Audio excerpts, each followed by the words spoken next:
El día de hoy vamos a ver la primera parte de una serie que se va a llamar El regreso de Efraín. Nuestra clase se llama Identidad. ¿Quién soy yo según la Biblia? ¿Qué tan bíblica es tu salvación? No te estoy preguntando qué tan sincera. Yo sé que tú, si has venido arrepentido a los pies de Yeshua o de Jesús, como lo hemos conocido por mucho tiempo, a pedirle perdón por tus pecados y has sido lavado por su sangre, tú estabas siendo sincero. Yo no te estoy preguntando qué tan sincero fuiste. Yo te pregunto qué tan bíblica es tu salvación. ¿Qué tan fundamentada en la Biblia es tu salvación? La salvación del alma es el evento más importante en la vida del ser humano. No debe ser tomado a la ligera y no puede ser sin fundamentos de la palabra de Dios. Confiar la eternidad de nuestra alma a alguien a quien no conocemos es la situación más trágica, ya que si llegamos a estar equivocados podríamos darnos cuenta demasiado tarde y estar en el infierno. Los cristianos creemos tener una idea general de la salvación. Déjeme darle más o menos un ejemplo de cómo es que nosotros pensamos que somos salvos. Lo consideramos ese acto por el cual hicimos una oración en la cual nosotros éramos arrepentidos y decíamos: Señor Jesús, yo reconozco que soy pecador, te pido que entres en mi corazón, sálvame de mis pecados, sálvame del infierno, límpiame con tu sangre, te recibo en mi vida, amén. A eso se le llama la oración del pecador. Para nosotros entonces la salvación tiene que ver con esa oración, hacerla con sinceridad, arrepintiendo de nuestros pecados, dejando a Jesús entrar en nuestro corazón. Se nos ha asegurado que si oramos honestamente vamos a ser salvos, y eso es cierto, somos salvos porque el Señor entra en nuestras vidas y ya hay fiesta en el cielo y todas las cosas viejas han pasado. Pero ese, a pesar de que es una situación sincera, no es el camino bíblico de la salvación. Esa es una herramienta humana de evangelización que no trae siempre convicción de pecado. Verá, nunca va a encontrar usted a Yeshua o a cualquiera de los discípulos en la Biblia diciéndole a cualquier otra persona: repite después de mí tal cosa. Si ellos no hacen esto, entonces nosotros no debiéramos hacerlo. Esto ha sido un recurso que se ha utilizado y ha habido muchas personas que lo han hecho con sinceridad y con sinceridad han sido salvos. Yo mismo me pasó esto. Pero muchas veces no sucede así. Muchas veces parece ser una forma fácil de zafarte, de que te llevan a una iglesia y te dicen: pasa enfrente, repite después de mí, y ahí vas tú y realmente no estás con la intención de repetir nada, solamente lo haces y te dicen: ya si lo hiciste ya eres salvo, y tú te vas y piensas que eres salvo, pero no lo eres porque no hay una transformación. No hay verdaderamente una convicción de que tú eres pecador y necesitas arrepentirte. Esto no es bíblico. La Biblia dice, Romanos 10:17, así que la fe es por el oír y el oír por la palabra de Dios. No dice el oír de la palabra, y esto es bien importante. El que tú puedas abrir tus oídos espirituales no sucede de forma natural. Eso sucede por la misma Escritura. La misma Escritura decide quiénes pueden oír con su oído espiritual y quiénes no. Entonces, si la salvación no se recibe de la manera como ya lo dijimos, que es con la oración nada más alá y se va, entonces, ¿cómo se recibe? Vamos a ir a la Biblia y busquemos la verdad de quiénes somos, para qué estamos aquí y hacia dónde vamos. Primera a Tesalonicenses 5:21 dice: examínenlo todo y retengan lo bueno. Le voy a decir a usted algunas palabras que me va a escuchar decir a mí. Por ejemplo, me va a escuchar decir Elohim, que significa Dios. Específicamente no nada más significa Dios en unidad, o sea, Dios el que crea. Entonces cuando usted escucha en el principio creó Dios los cielos y la tierra, ahí en hebreo diría: en el principio creó Elohim los cielos y la tierra. ¿Está bien? También me va a escuchar decir Yah o Yahvé o Yahweh. Eso significa Dios también, pero significa Dios en otra faceta, más específicamente como el gran yo soy, el Dios que siempre existe, el Dios siempre presente. Me va a escuchar usted a mí decir Yeshua HaMashiach. Ese es el nombre correcto de Jesucristo. Algo bien necesario que usted entienda: Jesucristo no es la traducción al español de Yeshua HaMashiach.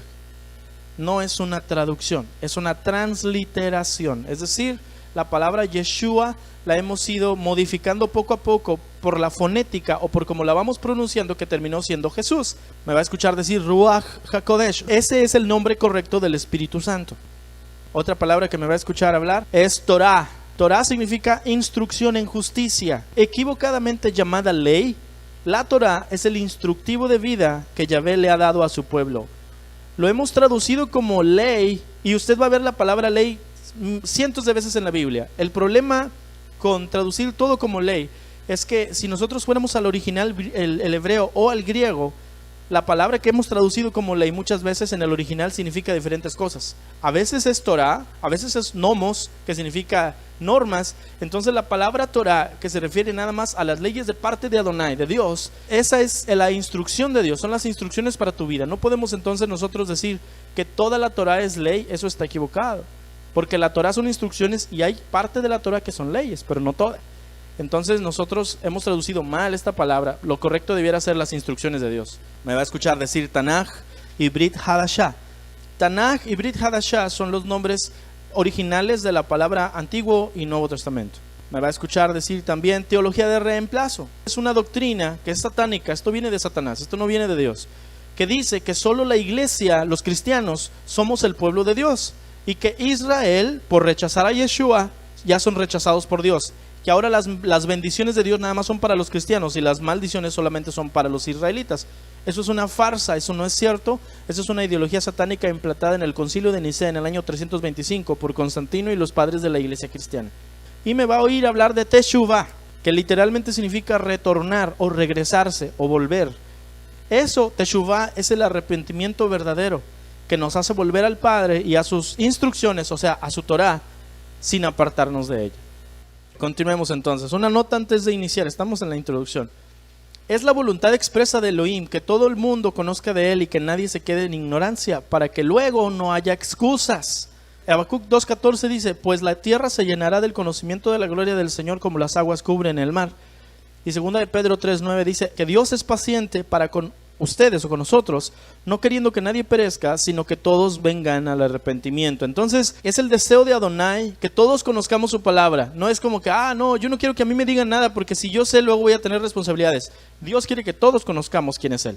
Este mensaje que vas a oír el día de hoy, tal vez no lo conocías porque fue guardado o escondido por Adonai, quien profetizó que en los últimos días sería aumentado el conocimiento y vendría la restauración de todas las cosas.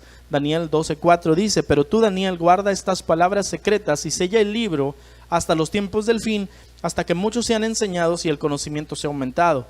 Hechos 3:21 dice, es necesario que el cielo retenga a Yeshua hasta los tiempos de la restauración de todas las cosas, la cual habló Yahvé por boca de sus santos profetas que han sido desde el tiempo antiguo. Si has sentido que debe haber algo más que esta vida cristiana rutinaria a la que ya estás acostumbrado o acostumbrada, entonces yo te tengo buenas noticias. Mateo 7:7 dice, permanece pidiendo y se te va a dar. Sigue buscando y encontrarás. Sigue llamando y la puerta se abrirá a ti. Porque todo el que permanece pidiendo recibe. El que se mantiene buscando encuentra.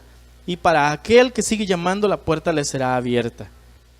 Vamos a hablar de la conciencia cristiana contemporánea, es decir, ¿cómo pensamos los cristianos el día de hoy? Un grupo de encuestas americano, de encuestas cristianas llamado Barna, tuvo estos resultados. El problema enfrentando a la iglesia cristiana no es que la gente está haciendo un juego entero de creencias. El problema es que tienen un juego entero de creencias en mente que creen que es congruente con enseñanzas bíblicas, pero no están dispuestos a ser comprobados en error ni a aprender nuevos entendimientos. Puede que sea que la evaluación espiritual es tan poco común porque la gente teme que los resultados indiquen la necesidad de estrategias diferentes de crecimiento o de involucrarse más agresivamente en el proceso de crecimiento. Sin importar cuál sea la razón, la conclusión entre ambos, el sacerdocio y los laicos, es la indiferencia hacia su reconocida falta de evaluación. Se lo digo de forma mucho más sencilla de entender. Los cristianos no es que no sabemos nada, es que sabemos, pero lo que sabemos nos da flojera investigar si realmente es cierto o no. Porque sabemos que si buscamos más, luego vamos a tener responsabilidad de hacer lo que la Biblia nos está diciendo que hagamos. Preferimos estar de ignorantes creyéndole al de enfrente, y el de enfrente le ha creído al que le enseñó a él, y nadie comprueba en la Biblia, porque si lo comprueban en la Biblia y se dan cuenta que la Biblia dice otra cosa, nos da flojera tener que cambiar todo. Y eso sucede no nada más entre los que escuchan la palabra, pero entre los que la predican. Oseas 4:6 dice, mi pueblo fue destruido porque le faltó conocimiento. Y ahí lo dejamos, ¿no? Mucha gente dice, no, sí, el pueblo pereció porque le faltó conocimiento. Pero no leímos ni la mitad de este versículo. Porque luego dice, por cuanto desechaste el conocimiento, yo te voy a echar del sacerdocio. Y porque te olvidaste de la Torah, o sea, de las instrucciones de Elohim, yo también me voy a olvidar de tus hijos, ¿ve? Ahí dice ley, no está diciendo te olvidaste de la ley, te está diciendo te olvidaste de las instrucciones de Dios.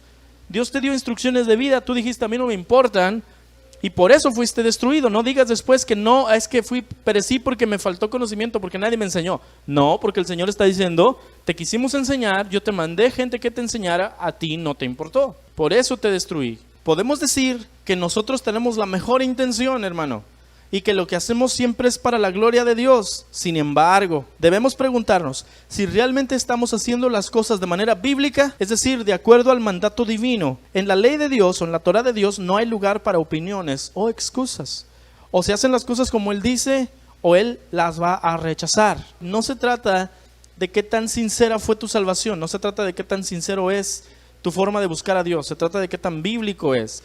Porque a Dios realmente tus intenciones y mis intenciones no le importan mucho. A Él le importa que tú obedezcas su palabra. Y el cristianismo está basado en buenas intenciones. Pero las buenas intenciones muchas veces van en contra de la palabra del Señor. Ya vimos que si hacemos las cosas en contra de la palabra y desechamos lo que dice la Escritura para seguir lo que nosotros queremos, vamos a ser destruidos. Hay gente que dice, yo voy a servir a Dios a mi manera. La Biblia nos da muchos ejemplos de personas que adoraban a Elohim a su manera, entre comillas, solo para ser reprimidos y aún destruidos por Yahvé mismo. Por ejemplo, Caín, ¿se acuerda usted de lo que le pasó a Caín por hacer lo que él quería? Cuando Dios le dijo, trae lo mejor de tus cosechas, trajo lo que le sobraba.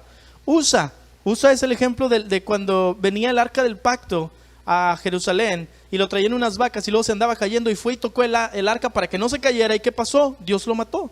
Él tenía buenas intenciones, pero no era el método correcto. Nadab y Abiú, los hijos de Aarón, fueron a ofrecer fuego extraño delante de Dios y él los quemó. Los mató en ese momento. Y el mismo pueblo de Israel, cuando Moisés tardó en bajar del Sinaí, le exigieron a Aarón que les hiciera un ídolo para que fuera su mediador entre Yahvé, tal como lo era Moisés. Éxodo 32:4 dice, entonces dijeron, Israel, estos son tus dioses que te sacaron de la tierra de Egipto.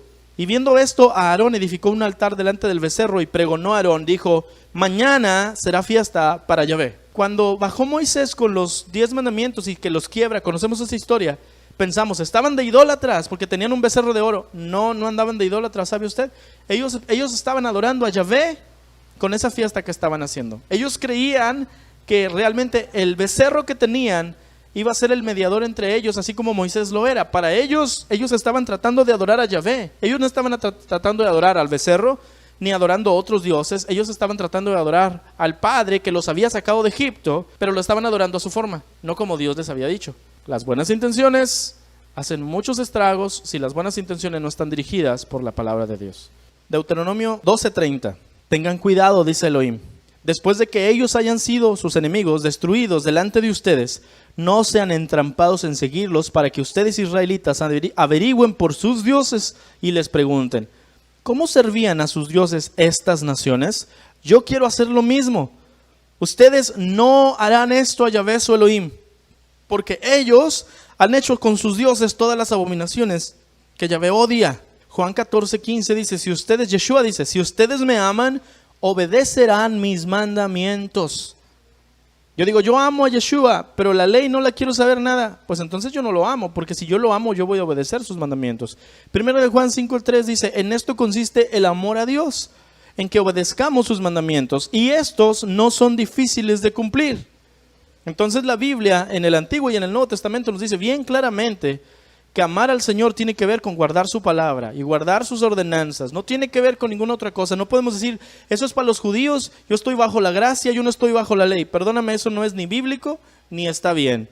Es una forma torcida de ver las cosas, porque la Escritura desde el principio hasta el fin, y estos 2 versículos se los dice a cristianos, te está diciendo que tienes que obedecer los mandamientos del Señor. Y los mandamientos no son difíciles para el que diga, no, es que es bien difícil guardar la ley de Dios. 2 veces en la Biblia, en Deuteronomio 30 y en Primera de Juan 5, te dicen que los mandamientos de Dios no son difíciles. Y alguien dice, pero Dios ve mi corazón. Sí, es verdad, Dios ve tu corazón. Jeremías 17:9 dice, el corazón es lo más engañoso que hay, es perverso. ¿Quién podrá conocerlo? Sí, el corazón Dios lo conoce. Mira, si lo único que importara para Dios fuera la sinceridad del corazón, entonces todas las religiones te llevarían al cielo. Porque todos los que están en otras religiones, no importa cuál sea, están sinceros. No importa la religión del mundo, el que la sigue es una persona con sinceridad. Entonces tal vez con esto te digo demasiado. No se trata de qué tan sincero seas, se trata de qué tan obediente a la palabra de Dios seas.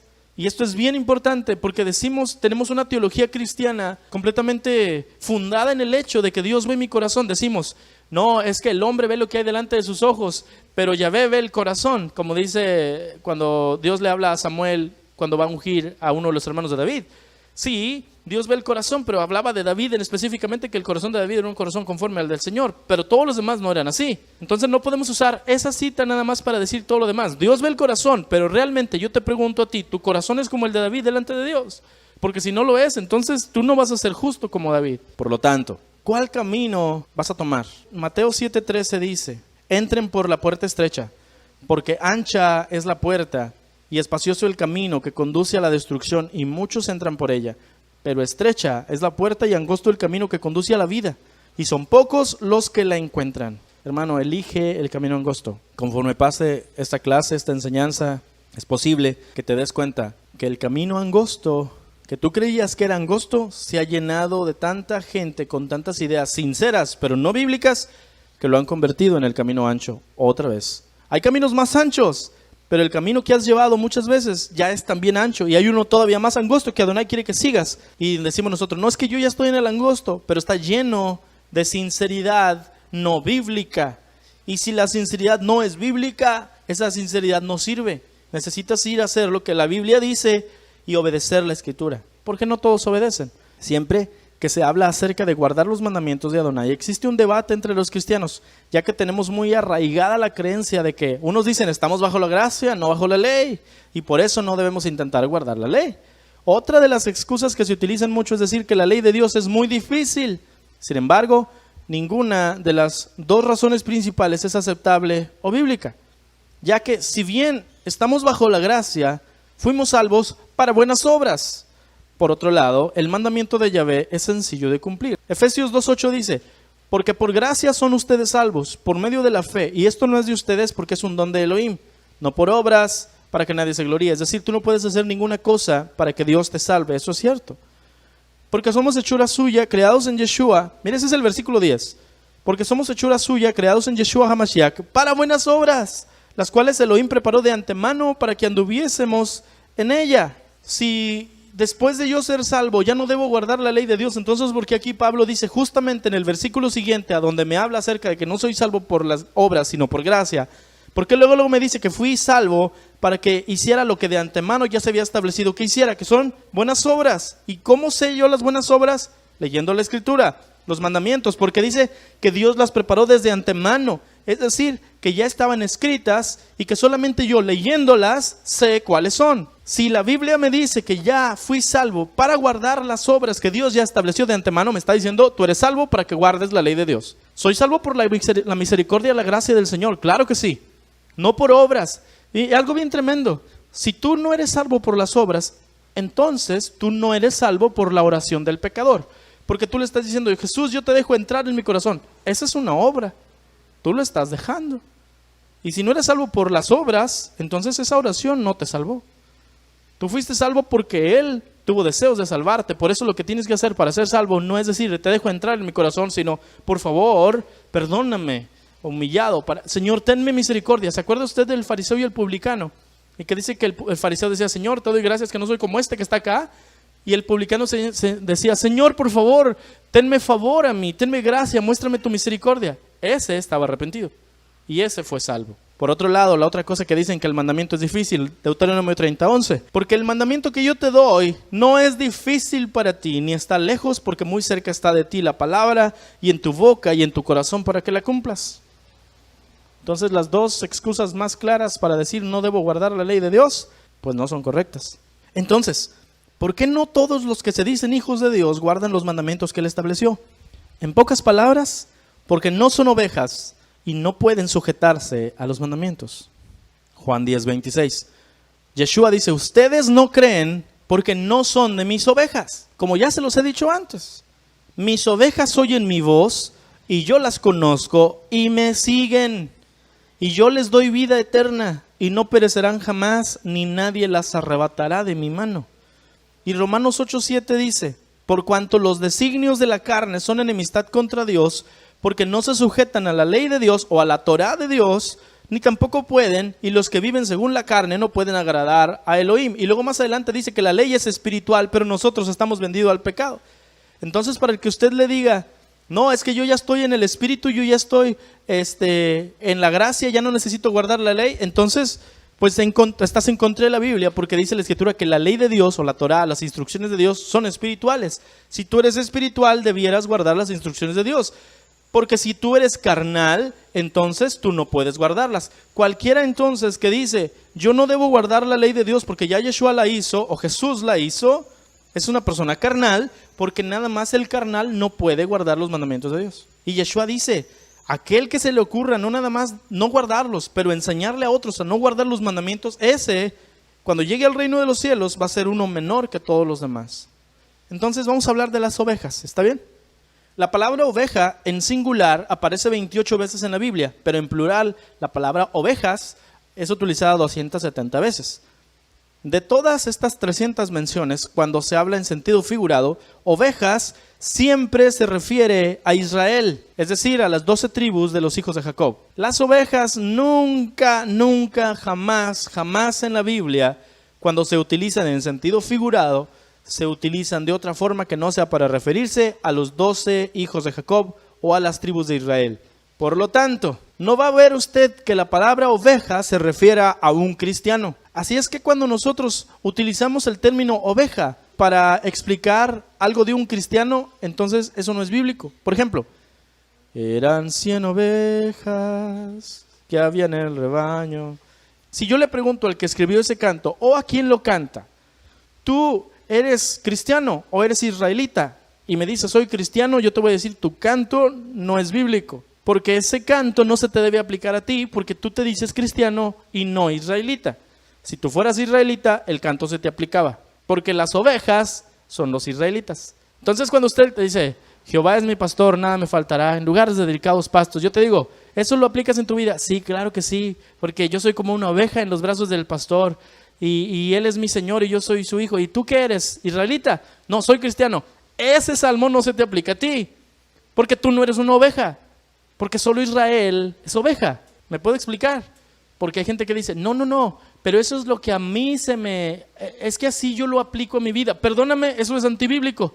No podemos poner a personas enfrente, hablar la palabra y decir esto, a mí me parece que significa esto, porque estás llevando al infierno a las personas con teologías de humanos, no con la misma escritura explicándose sola. No cualquiera debe predicar la palabra. Dice Santiago en capítulo 3, versículo 1, no se hagan maestros muchos de ustedes. Hay más condenación para el que explica. Entonces, ¿quedó claro? Solo los israelitas son ovejas. Le voy a dar citas bíblicas para mostrarle lo que le digo. Salmo 79:13 dice, nosotros pueblo tuyo y ovejas de tu prado. Salmo 95:7 dice, el pueblo de su prado y las ovejas de su mano. Y Salmo 100:3 dice, pueblo suyo somos y ovejas de su prado. En estos 3 salmos siempre está hablando Israel. Mire, le voy a decir algo que es importante que conozca. La ley de precedencia. Eso se lo van a enseñar si usted va a un instituto bíblico. Es una ley de la hermenéutica que dice que cuando algo es explicado en la Biblia por primera vez, te da la definición de cómo se utilizará las siguientes veces. Es decir, cada vez que tú quieras escuchar el sentido de una palabra, no te vayas al Nuevo Testamento si esa palabra está en el Antiguo. Porque si quieres hacer teología solo del Nuevo Testamento, vas a estar equivocado.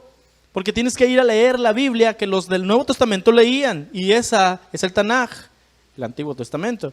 Cada vez que leemos y está escrito en el Nuevo Testamento, te está diciendo algo del Tanaj. Tienes que ir allá, no puedes tú decir, sí, se aplica así, porque Pablo dijo esto. Espérate, porque Pablo está utilizando una cosa que ya está escrita para un momento específico. Necesitas irte a lo que se escribió primero para que al igual que Pablo tengas una interpretación correcta de las cosas. Porque la interpretación de Pablo es perfecta de parte del Señor, pero es para un momento específico. Pero esa situación a lo mejor no se te aplica a ti. Pero si vas al mandamiento de donde Pablo sacó la aplicación que él utilizó, tú también tendrás aplicación correcta. Entonces, la ley de precedencia me dice que la primera vez que yo lea una palabra, me va a decir cómo se va a aplicar las siguientes veces en la Biblia. Estamos hablando de ovejas. Génesis 4:2 viene la primera vez que se usa la palabra ovejas. Dice, después dio a luz a su hermano Abel, y Abel fue pastor de ovejas. Si Abel fue el primer pastor de ovejas y sabemos que era el primer justo en la tierra, Entonces la oveja se convierte en un símbolo de justicia, de pureza y de santidad. Tanto es así que cuando los hijos de Jacob entraron a Egipto, que significa pecado, José tenía temor de que fueran rechazados por ser pastores de ovejas. Génesis 46:33 dice: sucederá que cuando Faraón les llame y les diga ¿cuál es su ocupación? Ustedes, mis hermanos, responderán: tus siervos han sido hombres de ganado desde su juventud hasta ahora, tanto nosotros como nuestros padres, a fin de que habiten en la tierra de Gosén, porque para los egipcios todo pastor de ovejas es una abominación. Egipto, que es un símbolo de esclavitud, de pecado, dice la misma Biblia, odia a los que cuidan las ovejas, símbolo de justicia, obediencia, pureza y santidad. Así sucede el día de hoy también. Todo aquel que es una oveja de Adonai es rechazado por el que desea seguir atado al pecado. Y ya ve usted el simbolismo. Si las ovejas son los únicos que oyen la voz del Señor, entonces el pecador siempre va a odiar al que oye la voz del Señor. Por lo tanto, si Yeshua dice que los únicos que creen en Él son sus ovejas, pero sus ovejas solo son Israel, entonces el cristianismo tiene un conflicto de identidad tremendo, ya que hemos creído que podemos creer en Yeshua y ser salvos sin ser israelitas, lo que es definitivamente antibíblico, y Yeshua lo hacemos un mentiroso, cosa que Él no es. Para que vea usted que lo que le estoy diciendo no es mentiras, porque Yeshua no es ningún mentiroso. Malaquías 3:6 dice: yo Yahvé no cambio. Juan 10:30 dice: el Padre y yo uno somos. Mateo 24:35 dice: el cielo y la tierra pasarán, pero mis palabras no pasarán.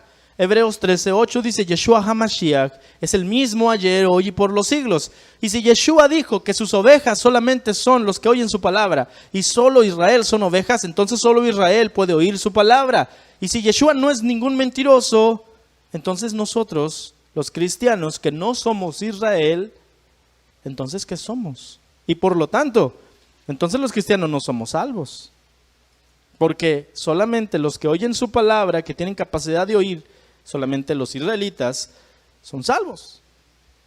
Entonces, aquí es donde empieza usted a hacer esto. Deje que el Espíritu Santo le vaya enseñando, porque le estoy diciendo algo que va a transformar su corazón. Si tú te dices a ti mismo que tú no eres israelita, tú no puedes ser salvo, porque tú no eres una oveja. Tú no pudiste escuchar a Yeshua. No sé qué cosa escuchamos, porque por mucho tiempo dijimos: yo soy salvo y no, Israel es otra cosa, yo soy iglesia, ellos son otra cosa.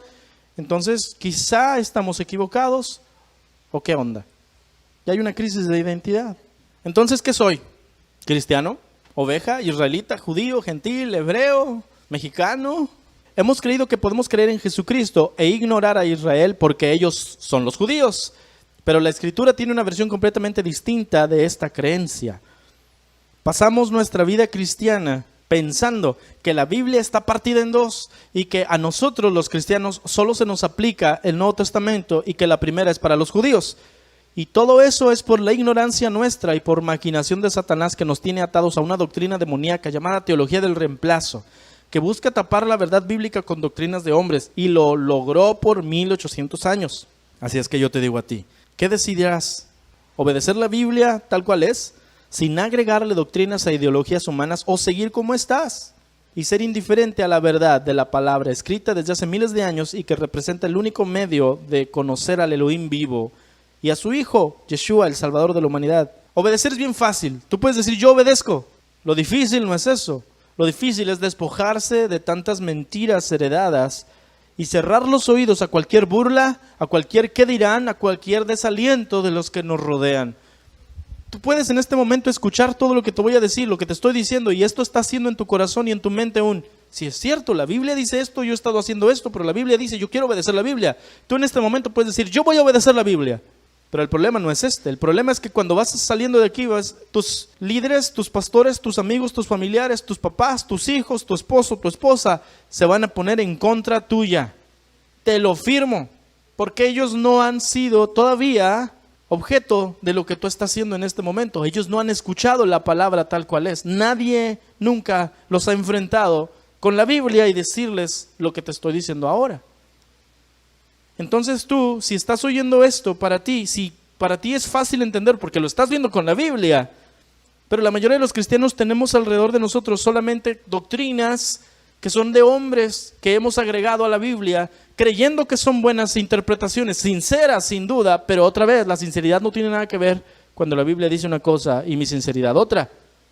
Porque no se trata de dejar de herir susceptibilidades, se trata de obedecer la palabra del Señor tal cual es. Y si Yeshua dice yo no cambio y el Padre y yo somos uno, entonces el Padre y Yeshua siempre son la misma persona. Y lo que el Padre dijo en el Antiguo Testamento es lo mismo que Yeshua dice en el Nuevo. No podemos partir en dos la Biblia.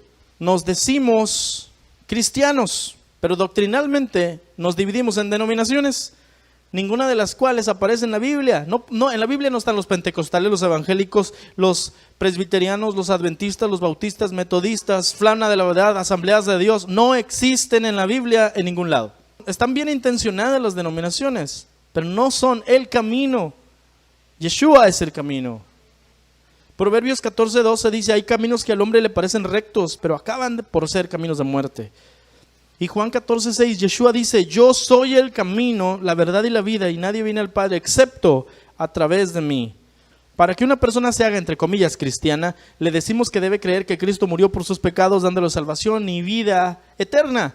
Eso le hace pasar de la muerte y la condenación a una vida de abundancia. Si bien eso sí sucede, a ese acto en la Biblia se le llama hacerse un hebreo. Entonces, primera cosa que tú tienes que saber, tú eres un hebreo. Yo soy un hebreo. Un hebreo es una persona que ha cruzado un río. Literalmente la palabra hebreo significa cruzar un río. Viene de la palabra ibri, que viene en la concordancia Strong 5677 y significa cruzar. Y era el apodo que le daban a Abraham por venir del otro lado del río Éufrates. La primera vez que la palabra hebreo aparece en la Biblia es en Génesis 14:13 y dice, vino uno de los que escaparon y lo anunció a Abraham el hebreo, que habitaba en el encinar de Mamre. Y si dijimos que la ley de precedencia me dice que como la primera vez se aplicó una palabra, así se va a aplicar siempre hebreo, aquí a Abraham le decían eso porque era un mojado. Entonces la palabra hebreo en la Biblia siempre significa uno que cruza un río. Abraham era un gentil que se hizo hebreo cuando cruzó el río Éufrates, pero más que solo mojarse físicamente, al cruzar el río estaba poniendo en acción su fe en Yahvé.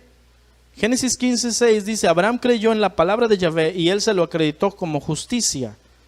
Y Gálatas 3:8 dice, la Escritura, habiendo previsto que por la fe Yahvé había de justificar a los gentiles, le anunció de antemano la buena noticia a Abraham diciendo, en ti serán benditas todas las naciones. Desde luego, los que se basan en la fe son benditos junto a Abraham, el hombre de fe. Eso significa que todo aquel que quiera ser justificado delante de Dios por la fe, debe, al igual que Abraham, dejar el mundo, o sea, Ur de los Caldeos, dejar de ser un gentil, o sea, un pagano, un mundano, cruzar el río y ser dirigido a la tierra prometida por Adonai. En pocas palabras, todo el que quiera ser salvo debe hacerse un hebreo.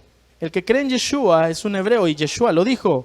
Juan 5:24 dice, de cierto les digo, el que oye mi palabra y cree al que me envió tiene vida eterna y no vendrá condenación, mas ha pasado y ahí es cruzado de muerte a vida. Ese es el texto de los hebreos. Así como Abraham oyó y creyó la palabra de Yahvé y eso le fue contado por justificación, de la misma manera, todo aquel que oye y cree la palabra de Yahvé hecha carne, o sea, Yeshua, tiene la justificación de sus pecados. Si tú has creído en Yeshua y has dejado el pecado para venir a seguirlo solo a Él, tú eres un hebreo. Si tú sigues en pecado, tú no eres un hebreo. Si tú dices, yo nada más creo en Él, pero yo no me quiero meter, tú no eres un hebreo. Pero si tú dices, yo creo en Yeshua y no me importa lo que me digan, yo voy a entrar a escuchar solo su palabra, tú eres un hebreo. Tu identidad empieza en que comprendas que solamente siendo un hebreo, tú vas a ser verdaderamente salvo. Es el primer paso para ser salvo. Es dejar el pecado, creer en Yeshua, cruzar a la vida eterna. Eso es ser un hebreo. Ok, soy hebreo y ahora ¿qué? Ponga mucha atención. Dijimos que para ser un hebreo se tiene que oír la palabra, ¿correcto? El que oye la palabra y cree al que envió la palabra tiene vida eterna. Ese es un hebreo. Lo que debe recordarnos entonces las palabras que ya oímos de Yeshua. Juan 10:26 dice, ustedes no creen porque no son de mis ovejas. Como ya se los dije, mis ovejas oyen mi voz, yo las conozco y me siguen. Lo leímos hace un momento, ¿verdad que sí? Dijimos, según Yeshua, solo sus ovejas pueden oír su voz y seguirle. Solo Israel es el pueblo llamado ovejas. Por lo tanto, Solo los israelitas pueden ser hebreos. Solo los israelitas tienen la gracia de Adonai para salvación. Yeshua solo vino a salvar a los israelitas. Nada más. Entonces tú me vas a decir, a ver, espérate, Jesús no nada más vino a los judíos. De hecho, y me vas a decir esto, a los suyos vino y los suyos no le recibieron y él vino a salvar a todo el mundo que cree en él. Este Liud ya se está volviendo loco. Tendría razón en casi todas las cosas, hermano. Pero yo quiero aclararte esto. Yo jamás te dije que Yeshua solo vino a salvar a los judíos. Yo dije que Yeshua vino a salvar solo a Israel. Y aquí viene un conflicto enorme, otra vez, de identidad. Ser israelita no es lo mismo que ser judío. Y aquí es otra vez, porque hebreo, israelita y judío para nosotros es lo mismo, porque pensamos que es la misma cosa. Y ahí recae gran parte de nuestra confusión y de nuestra malinterpretación de la Escritura. Un israelita es uno descendiente de Israel. Israel fue el nombre dado por Adonai a Jacob en el arroyo de Jaboc, y por eso sus hijos recibieron el nombre de las 12 tribus de Israel. La primera vez que la palabra Israel aparece en la Biblia es en Génesis 32:28. Dice, el varón le dijo, no se dirá más tu nombre Jacob, sino Israel, porque has luchado con Elohim y con los hombres y has vencido. Entonces, las 12 tribus, Rubén, Simeón, Leví, Judá, Dan, Neftalí, Gad, Aser, Isaacar, Zabulón, José y Benjamín, y todos sus descendientes son Israel. Judío, entonces, ¿qué es un judío? Es una persona de la tribu de Judá, un descendiente del cuarto hijo de Jacob. Y más adelante, luego de la deportación de Babilonia, fue el gentilismo utilizado para referirse a los nacidos en el reino del sur, o sea, el reino de Judá. Un israelita es uno descendiente de las 12 tribus de Jacob. Una de esas 12 tribus, la número 4, era la tribu de Judá. Un judío es un descendiente de esa tribu. La primera vez que la palabra judío o judíos viene en la Biblia es en Esdras 4:12. Sea notorio al rey que los judíos que subieron de ti a nosotros vinieron a Jerusalén. Pero la primera vez que se escribió está en Jeremías, porque Jeremías escribió como 70 años antes de Esdras. Jeremías 32:12 dice, y di la carta de venta a Baruch delante de todos los judíos que estaban en el patio de la cárcel. ¿Ok? Judío no es lo mismo que israelita. Israel estaba compuesto de 12 tribus distintas, Judá solamente era la número 4. Decir que todos los israelitas son judíos es el equivalente a creer que todos los mexicanos somos tamaulipecos. El día de hoy, el país de Israel, que fue fundado en 1948, sí está formado en su mayoría por judíos. Pero el Israel de la Biblia son las 12 tribus completas, no nada más Judá. Abraham era un gentil que se hizo un hebreo cuando cruzó el río Éufrates para llegar a Canaán. Un hebreo el día de hoy es uno que ha cruzado de la muerte a la vida por Yeshua. Jacob, el nieto de Abraham, fue nombrado Israel por Yahvé. Tuvo 12 hijos y sus descendientes son llamados israelitas. Judá, el cuarto hijo de Jacob y bisnieto de Abraham, fue el antepasado de los que formaron el reino del sur, o sea, el reino de Judá. Sus descendientes son llamados judíos. ¿Cuál es el concepto cristiano de salvación? La salvación es la liberación por gracia de Dios del eterno castigo por el pecado que se da a los que aceptan por fe las condiciones de arrepentimiento y fe en el Señor Jesús. Sin embargo, el concepto cristiano de salvación pasa por alto el primer paso, el cual es esencial para entender el contexto de a quienes se les extiende la salvación. Imagínate que vas a hacer una casa y no le pones los fundamentos a la casa. ¿Qué va a pasar con esa casa? Se te va a caer. Tal vez por un ratito va a aguantar, pero ante la primera tormenta se te va a venir abajo todo. Entonces, si tu salvación no tiene fundamentos correctos, se te va a venir abajo. El primer paso para ser salvo se nos está olvidando. El primer paso es que la salvación es predestinada. Predestinación significa que Dios estableció desde antemano a quién va a salvar. Y es bíblico completamente. Romanos 8:29, porque a los que antes conoció también los predestinó para que fuesen hechos conformes a la imagen de su Hijo. Segunda a Tesalonicenses 2:13 dice, Dios que les ha escogido desde el principio para salvación, mediante santificación por el Espíritu y la fe en la verdad. Primera de Pedro 1:2 dice, según el previo conocimiento de Dios Padre. Hechos 2:47 dice, y el Señor añadía cada día a la iglesia a los que habían de ser salvos. Juan 6:44 dice, ninguno puede venir a mí si el Padre que me envió no lo trae. Segunda de Timoteo 1:9 dice, por cuanto Él nos salvó y nos llamó a una vida santa como su pueblo, no fue por causa de nuestras obras, sino por su propio propósito y la misericordia que Él nos dio a los que estamos unidos con el Mesías Yeshua. Yahvé había hecho esto desde antes del principio de los tiempos. Efesios 1:4 dice, según nos escogió en Él antes de la fundación del mundo para que fuésemos santos y sin mancha delante de Él, en amor habiéndonos predestinado para ser adoptados hijos suyos por medio de Jesucristo, según el puro afecto de su voluntad. Y Romanos 9:16 dice algo bien tremendo, como que para concluir aquí dice, así que no depende del que quiere ni del que corre, sino de Dios que tiene misericordia. No eres salvo porque tú recibiste a Jesús un día. No, es que el Señor predestinó desde antes de la fundación del mundo que te iba a mostrar misericordia, José Luis, Armando, Rafa, Juana. Él predestinó desde antes de que siquiera existiera el universo, que ya te había determinado para que un día estuvieras sentado aquí, Armando, escuchando la palabra, y por la palabra se activara su predestinación en tu corazón y pudieras ser salvo si tú te arrepientes del pecado. Dicen, pero ¿no tenemos acaso los seres humanos libre albedrío? Claro que sí. Él predestinó que te va a salvar, pero tú tienes en tus manos el arrepentirte. Él dice, yo te puedo salvar, pero no te voy a salvar si tú quieres andar en pecado. No te voy a salvar a fuerzas, te voy a salvar si tú te arrepientes. Yo tengo un plan para tu vida, solamente se activa si tú te arrepientes. Hay mucha gente que está en contra de lo que le acabo de decir. No entiendo por qué están en contra si está en la Biblia, pero están en contra. Dicen, no, entonces significa que hay gente que no se va a salvar. Pues sí, la Biblia dice que hay gente que ha hecho tanto pecado que ya Dios les dejó el conocimiento cerrado para que no puedan arrepentirse. Sí, sí dice la Biblia eso. Y dice que Dios endurece a personas a propósito. Eso está en la Biblia. Así que hay gente que quiere hacer tanto pecado que Dios dice, ya me cansé de esta persona, ya no lo voy a dejar que se arrepienta nunca. Entonces mucho más deberíamos estar agradecidos que a nosotros nos da oportunidad de arrepentirnos, ¿verdad que sí? Pero ese Dios es el que no predicamos, porque se oye muy severo. ¿A poco no? Pero ese es el Dios de la Biblia, hermano. Y Yeshua dijo, el Padre y yo somos uno. Y si decimos, es que ese es el Antiguo Testamento. Pero Yeshua dice, si me viste a mí, ya viste al Padre. Ok, volvamos entonces a la declaración de Yeshua. Solo los que oyen su palabra pueden pasar de muerte a vida y ser hebreos. Y solo las ovejas pueden oír su voz y seguirle. Y las ovejas solo son Israel. Entonces, si la salvación que viene por ser hebreo se da solamente a Israel, y si esa salvación es predestinada desde antes de la fundación del mundo, entonces ¿qué va a pasar con nosotros los gentiles? Si yo te pregunto a ti, ¿tú eres israelita? Me vas a decir, no, yo soy mexicano, porque Israel es otro país. Yo no soy de las 12 tribus de Israel, ¿verdad que no? No nací ahí, yo no soy israelita. Pero si Dios dice que nada más a Israel va a salvar, estamos bien amolados, porque ¿cómo nos va a salvar a nosotros? Por eso yo al principio le dije, ¿qué tan bíblica es tu salvación? Porque dices, no, es que yo le recibí en mi corazón y yo lo siento aquí y con eso es suficiente. Sí, eso es sinceridad, pero los demonios también pueden imitar. Así es que, otra vez, si tu salvación es bíblica, por favor, ten toda la libertad de responderme cómo entonces los gentiles podemos ser salvos.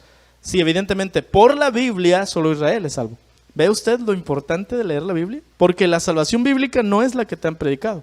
No sé qué cosa nos han andado predicando, pero la Biblia no, porque si fuera la Biblia estaríamos diciendo lo que le digo ahora. Ahora, la salvación no tiene que ver con una cuestión de 5 minutos, recibe a Yeshua en tu corazón y se acabó. La salvación viene por leer la Escritura, por eso es que estoy siendo metódico y leyéndole verso tras verso para que la misma Biblia entre en su corazón y la misma Escritura del Señor haga que su corazón comprenda, se arrepienta y le reciba. Si la salvación no viene por leer la Escritura, tu salvación no va a ser bíblica, tu salvación no va a ser permanente, tu casa no va a tener fundamento, se te va a caer tarde o temprano. Por eso mucha gente que dice creer en Jesús, se viene para abajo cuando vienen los problemas. Pero cuando tiene buenas raíces, ¿qué dice la Escritura? Da fruto, 30, 60, 100 por uno. ¿Cómo pueden ser salvos los gentiles? Pues partimos desde esto. Primero, ¿qué es un gentil? La concordancia Strong 1471 dice Gojim. La palabra gentil en hebreo se dice Gojim. Y fíjese qué significa. Una nación extranjera, una tropa de animales, los paganos y significa pueblos. Un concepto muy usado es creer que un gentil es uno que no es judío. Un gentil es uno que está fuera del pacto de Adonai con Israel. Pero algo no cuadra. Una de las dudas más frecuentes en la mente de los cristianos y gran motivo para no tomar en serio el Antiguo Testamento es pensar en por qué en el Antiguo Testamento Yahvé parece siempre bien sanguinario y vengativo contra todas las naciones enemigas de Israel, y a veces hasta con los israelitas mismos, y que en el Nuevo Testamento simplemente se convirtiera en un Dios de amor tan grande que hasta decidió enviar a su Hijo para morir por los pecados de todos. Como que no tiene sentido eso. Si Yahvé odiaba tanto a los pueblos gentiles paganos alrededor de los israelitas, entonces ¿por qué mandaría a Yeshua a morir también por ellos? No podemos predicar solo del amor de Elohim por la humanidad e ignorar que por siglos mandó exterminar a todo aquel que no fuera israelita. Y lo más impactante es leer las palabras de Yeshua. Juan 14:8, Felipe le dijo: Maestro, muéstranos al Padre y nos basta. Y Yeshua le dijo: tanto tiempo que he estado con ustedes, Felipe, y no me has conocido. El que me ha visto a mí, ha visto al Padre. ¿Cómo dices tú, muéstranos al Padre? ¿No crees que yo estoy en el Padre y el Padre en mí?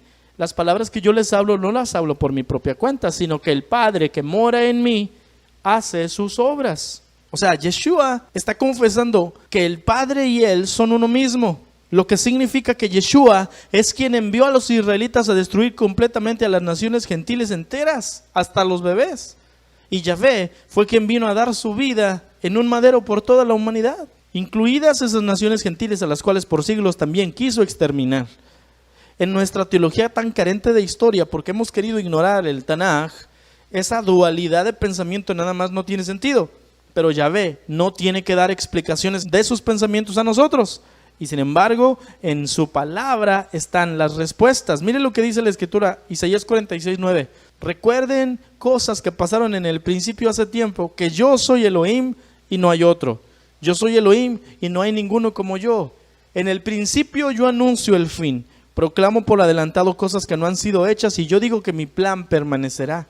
Yo haré todo lo que me plazca hacer. Entonces los gentiles sí pueden ser salvos. A pesar de que los gentiles fueron odiados por Yahvé, de todas maneras Dios estableció que pueden ser salvos. A pesar que durante el Tanaj Yahvé ordenó a los israelitas destruir a los gentiles que los rodeaban y exigía que jamás se juntaran con ellos en ninguna capacidad, Él ya había diseñado desde antes de la fundación del mundo un plan para salvar a toda la humanidad. Ese plan incluía a Israel como su actor principal. Y para conocer, entender y recibir la salvación ungida de Yahvé, o sea, el significado literal de Yeshua HaMashiach, debes entender su palabra detenidamente. Hacerlo cambiará tu vida. Efesios 1:11 dice: en Yeshua también recibimos herencia, habiendo sido predestinados, vuelve a estar la palabra predestinados allí, según el propósito de aquel que realiza todas las cosas conforme al consejo de su voluntad, para que nosotros, que primero hemos esperado al Mesías, dice Pablo, o sea, se refiere a los judíos, vivamos para alabar su gloria. En Él también ustedes, los gentiles, habiendo oído el mensaje de la verdad, la buena noticia de su salvación, y habiendo creído en Él, fueron sellados con el Espíritu de santidad que se había prometido. Ese, hermano, que acabo de decirle, es el pasaje más claro en la Biblia para demostrar que Yahvé había predestinado a todo el mundo para ser salvo. Tanto a los judíos, que eran los que esperaban al Mesías, como a los gentiles, que somos nosotros, que no lo esperábamos porque ni lo conocíamos, pero que escuchamos sus palabras, escuchamos su evangelio y creímos en él. Entonces, si Dios estableció desde antes de la fundación del mundo que iba a salvar a todo Israel, y luego específicamente iba a salvar a los judíos, pero también a los gentiles, a pesar de que los gentiles iban a ser destruidos por tantas veces, pero desde antes de la fundación del mundo estableció que un día los iba a salvar, viene la pregunta: ¿cómo se desarrolló el plan de salvación para los gentiles? El misterio más grande de la Escritura, Romanos 11:25. Porque no quiero, hermanos, que ignoren este misterio, para que no sean sabios en su propia opinión. Me voy a detener. Si usted y yo, como creyentes, ignoramos esto que le acabo de decir y lo que vamos a ver, nosotros nos vamos a hacer sabios en nuestra propia opinión y no vamos a entender la Biblia como el Señor la escribió.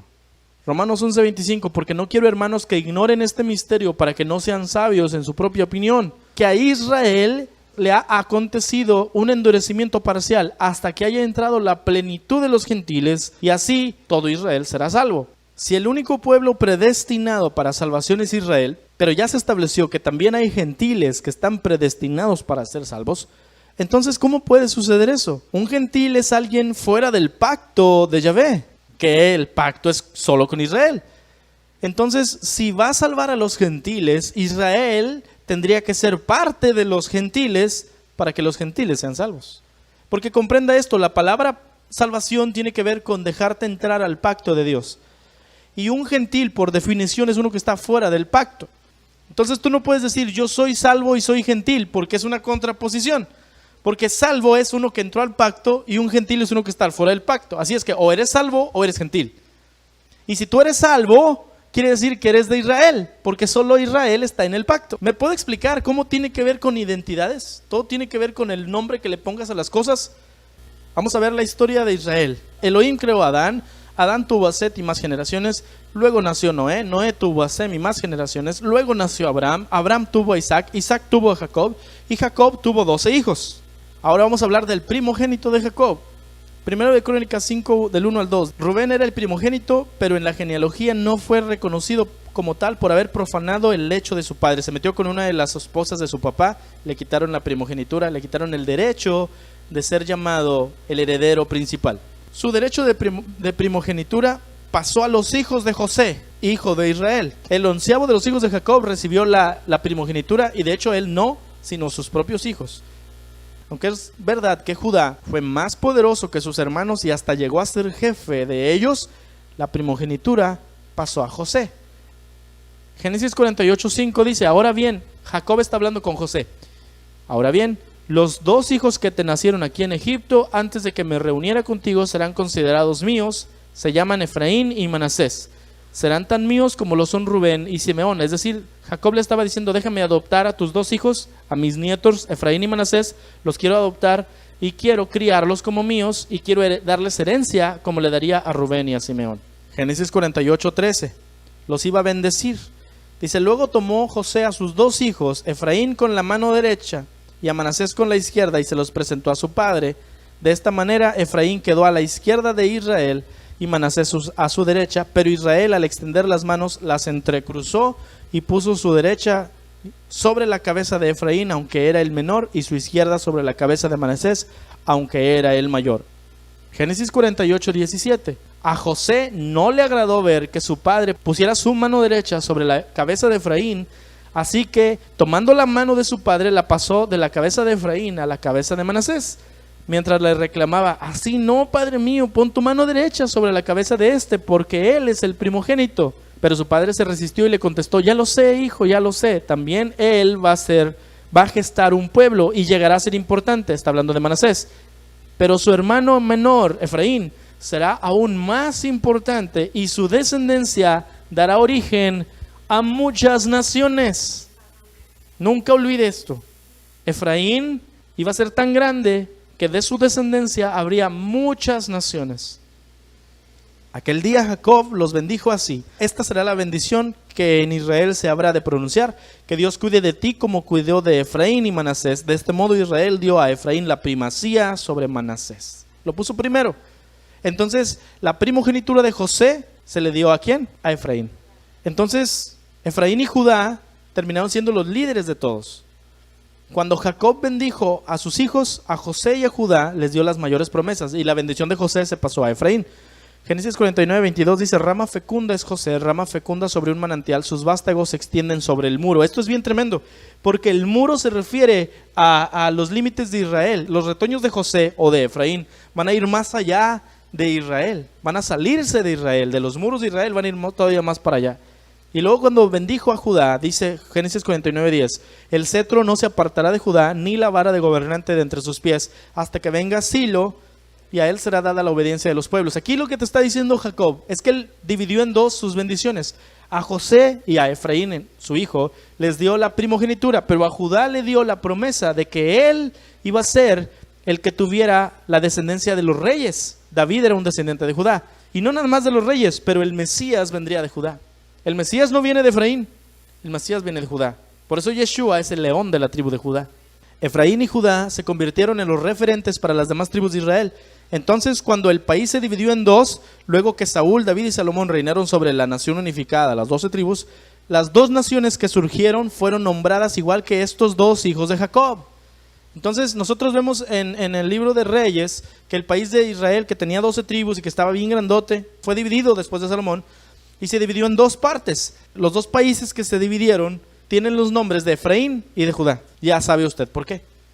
El reino del norte se llamaba Israel. Esto es un problema porque confunde de que el reino unificado con 12 tribus se llama Israel y el reino del norte de solo 10 tribus también se llama Israel. El reino de Israel al norte fue llamado la casa de Israel. También se le llamó la casa de José, también se llamó la casa de Efraín y también se le llamó Samaria porque ahí estaba su capital. Estaba compuesto de 10 tribus, su capital fue Siquem y luego Samaria. Ninguno de sus reyes descendió de David y todos hicieron lo malo ante Adonai. El reino del sur se llamaba Judá. Estaba compuesto por la tribu de Judá, la tribu de Benjamín, unos pocos levitas y algunos desertores que se habían venido del norte a vivir en el sur. A este reino también se le llama la casa de Judá y Jerusalén. Su capital era Jerusalén y sus reyes descendían de David. Algunos fueron obedientes a Yahvé. Se dividió en dos el país. Esto es historia de Israel, está en la Biblia. Te invito a que la busque, pero es fundamento para su salvación. Conocer los nombres con los que se les conocía a los dos reinos es sumamente necesario para la interpretación de los escritos de los profetas mayores y menores, ya que todos esos profetas vivieron en el tiempo del reino dividido, lo que significa que no podemos aplicar una profecía que era para la casa de Israel al norte y decir que era para Judá, y viceversa. Solo en el caso que se hable específicamente de todo Israel, es la profecía aplicable a las 12 tribus. Pero si usted lee de Isaías hasta Malaquías, toda esa parte de la Biblia, y ve que ahí dice, porque la casa de Israel fue así, no se está refiriendo a Judá, se está refiriendo a las 10 del norte. Y si dice, porque Jerusalén ha caído en fornicación, no se refiere a las 10 del norte, se refiere solamente a la casa del sur. ¿Ya me explico? Porque no podemos nosotros aplicar, otra vez, así como dijimos, no puedes tú decir, esto de oveja se aplica a mí si tú no eres una oveja, a menos que lo seas. Si eres oveja, aplícalo. Pero nosotros estamos acostumbrados, tenemos teología de reemplazo, reemplazamos el sentido original de la Biblia para aplicarlo en nuestras vidas. Dios el día de hoy te dice, no temas, yo estoy contigo. Perdóname, eso no te lo dijo a ti. Y si no te lo dijo a ti, ¿cómo te lo andas aplicando? Es que las promesas de Dios mías soy. Eso también está en la Biblia, pero tampoco se te aplica a ti. No puedes sacar de contexto la Biblia. Porque si la sacas del contexto original, estás haciendo una doctrina falsa. No podemos nosotros decir, yo declaro y yo tomo esa palabra. Puedes hacerlo, pero lo hacen los brujos. Eso es doctrina de brujería adaptada al cristianismo, porque otra vez, porque si oye bonito y lo hacemos de corazón, todo lo aceptamos. Pero no es bíblico. Y si no es bíblico, se debe ir para afuera. En el año 902 a.C., el Reino Unido de Israel se dividió luego de 120 años. El reino de Israel al norte y el reino de Judá al sur. Ambos reinos pecaron delante de Elohim y últimamente ambos fueron destruidos. El reino de Israel en el norte cayó en manos de Asiria, que eran los de la capital de Nínive, en el año 722, luego de 181 años. El reino de Judá cayó ante Babilonia con Nabucodonosor en el 586, luego de 316 años. Es decir, el reino del norte fue destruido primero y luego 100 años después el del sur. Mire, y eso está en la palabra. Jeremías 50:17 dice, rebaño descarriado. ¿Por qué dice rebaño? Porque eran ovejas. Ovejas descarriadas es Israel, y aquí se refiere a todos los 12, porque mire lo que dice. Leones lo dispersaron, el rey de Asiria lo devoró primero, Nabucodonosor, rey de Babilonia, lo deshuesó después. Ahí te está diciendo el destino de las dos naciones, ¿verdad que sí? Porque las dos naciones eran un solo pueblo, pero estaban divididos. Dice, Israel, las 12 tribus son un rebaño descarriado, porque eran ovejas. Los leones se lo comieron primero a Asiria, porque se comió a los del norte, y luego Babilonia, que se comió a los del sur. El reino del sur fue lanzado 70 años a Babilonia. Usted lo puede ver en el libro de Daniel, en el libro de Ezequiel, en el libro de Nehemías, en Jeremías. Esos libros te dicen que fueron lanzados 70 años a vivir en la cautividad. La casa de Judá volvió después de 70 años de ese cautiverio. Nunca perdió su identidad como israelitas, ya que durante los 70 años que estuvieron en el exilio, siempre estuvieron unidos. Y al regresar, Esdras y los profetas Ageo, Zacarías y Malaquías, que son del último, esos vivieron en ese tiempo, los mantuvieron guardando la Torá.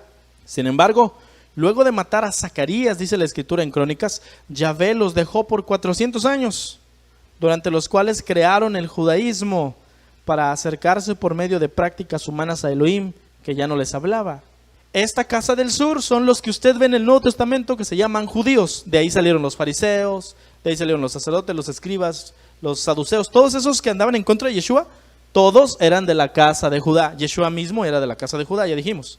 Pero la casa de Efraín, la casa del norte, es otra cosa completamente distinta. Segundo de Reyes 17:20. Desechó Yahvé a toda la descendencia de Israel, y aquí se refiere a los del norte, y los afligió y los entregó en manos de saqueadores hasta echarlos de su presencia, porque separó a Efraín, pues, de la casa de David, o sea, de la casa de Judá, y ellos hicieron rey a Jeroboam, hijo de Nabat, y Jeroboam apartó a Efraín de en pos de Yahvé y les hizo cometer gran pecado. Y los hijos de Efraín anduvieron en todos los pecados de Jeroboam, que él hizo sin apartarse de ellos, hasta que Yahvé quitó a Efraín, digo Efraín para especificarle que no se le haga difícil a usted, delante de su rostro, como él lo había dicho por medio de todos los profetas sus siervos.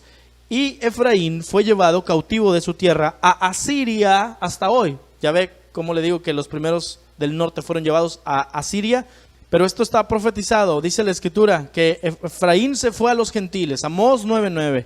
Porque he aquí yo daré un mandato y zarandearé a la casa de Israel, a Efraín, entre todas las naciones, como se zarandea el grano en la criba, sin que caiga ni un grano en la tierra.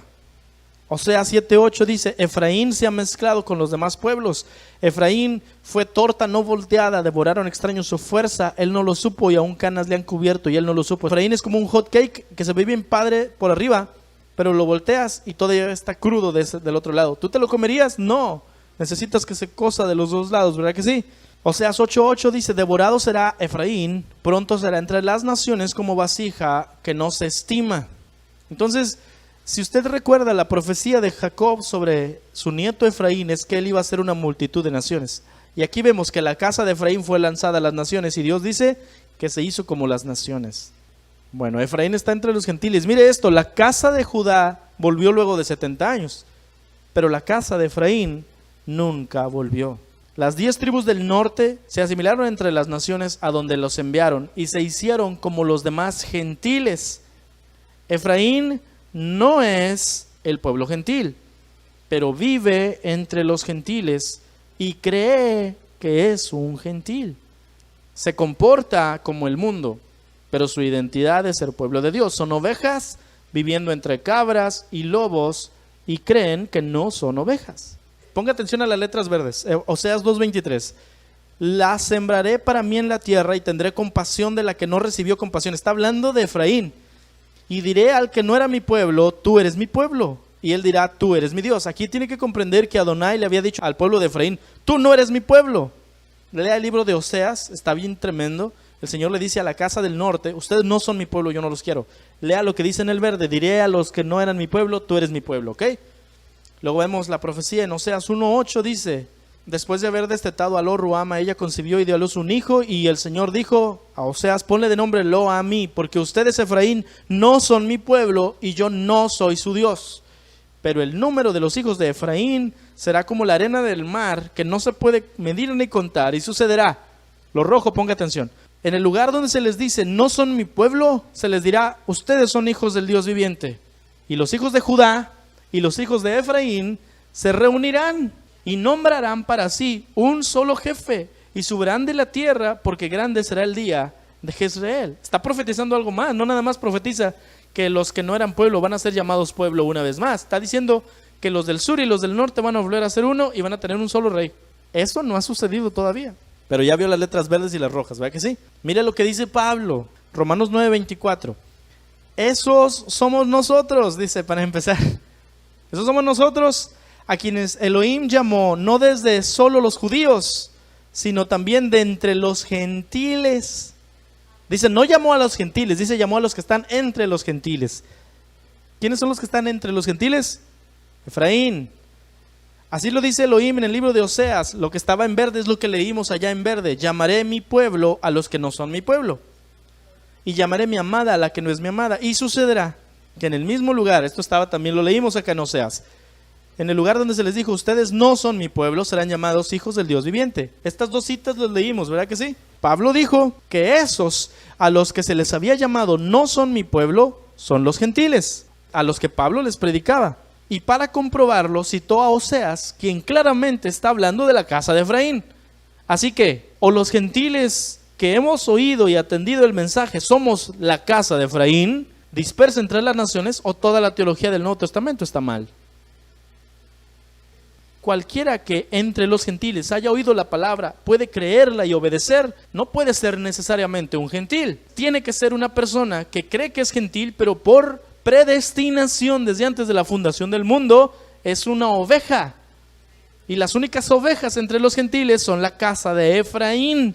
Así es que, hermano, si tú has oído la palabra de Yeshua y has obedecido, y tú tienes fe en tu corazón y dices, Él ha entrado en mi vida, yo le obedezco, tú no eres un gentil. No te digas gentil, no te digas cristiano gentil.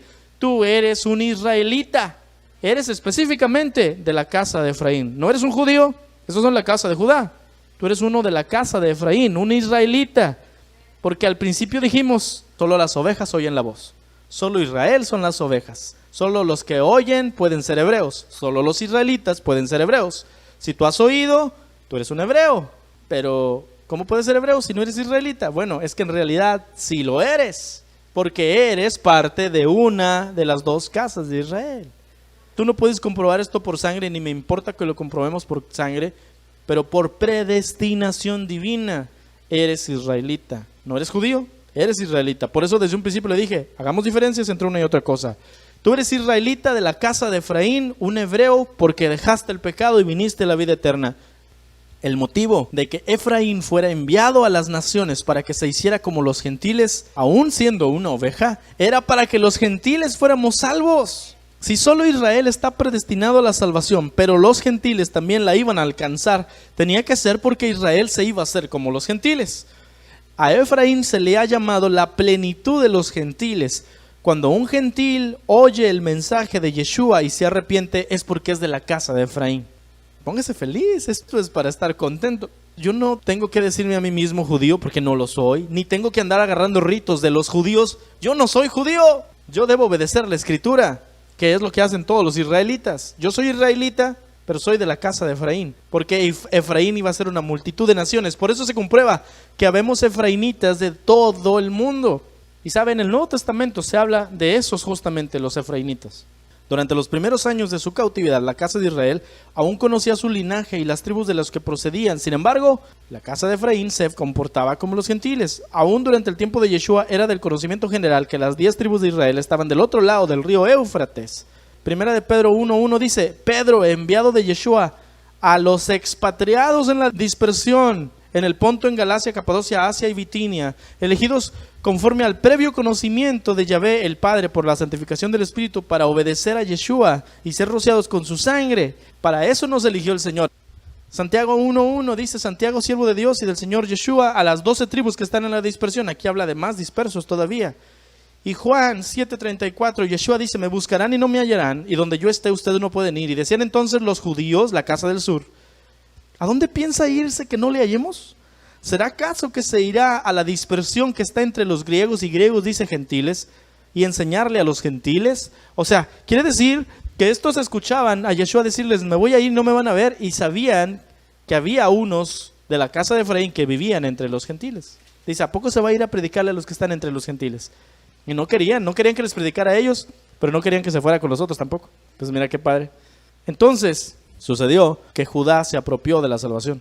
Israel es el único pueblo que tiene derecho a la salvación de Adonai porque son sus ovejas. Sin embargo, en el tiempo que vino Yeshua, solamente la casa de Judá era la única que existía como parte de Israel por la sangre, ya que la casa del norte había sido asimilada a las naciones.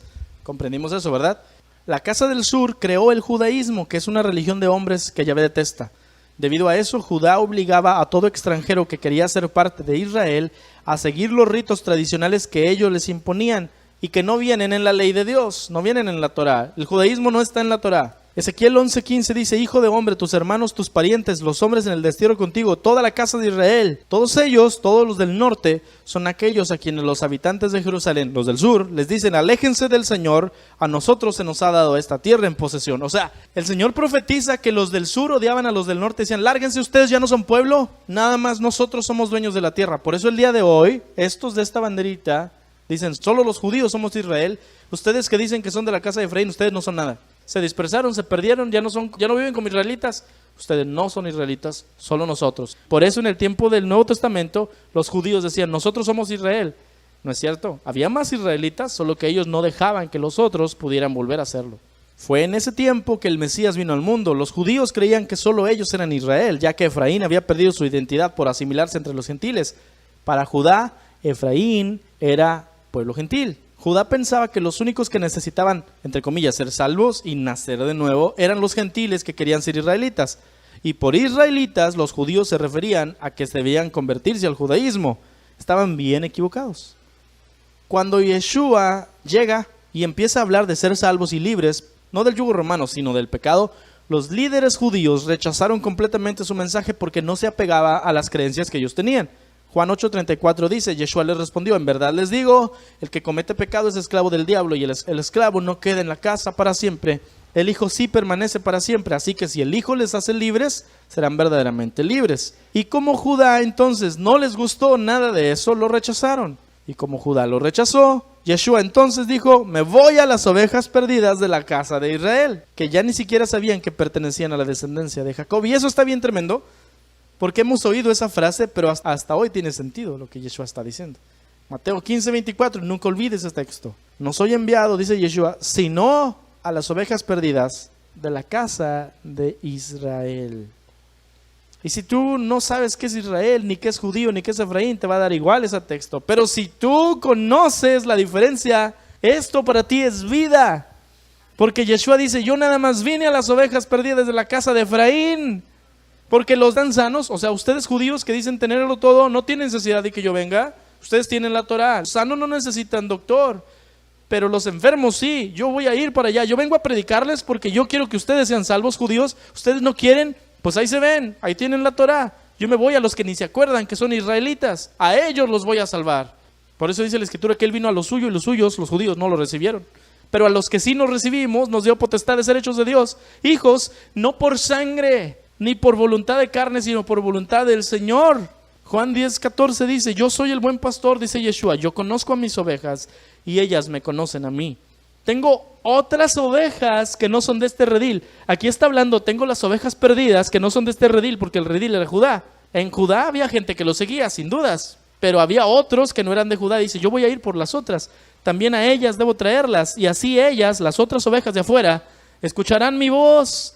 Y yo voy a hacer que haya un solo rebaño y un solo pastor. ¿Se acuerda que Oseas decía, Yahvé profetiza, un día Judá y Efraín serán un solo rebaño y tendrán un solo rey?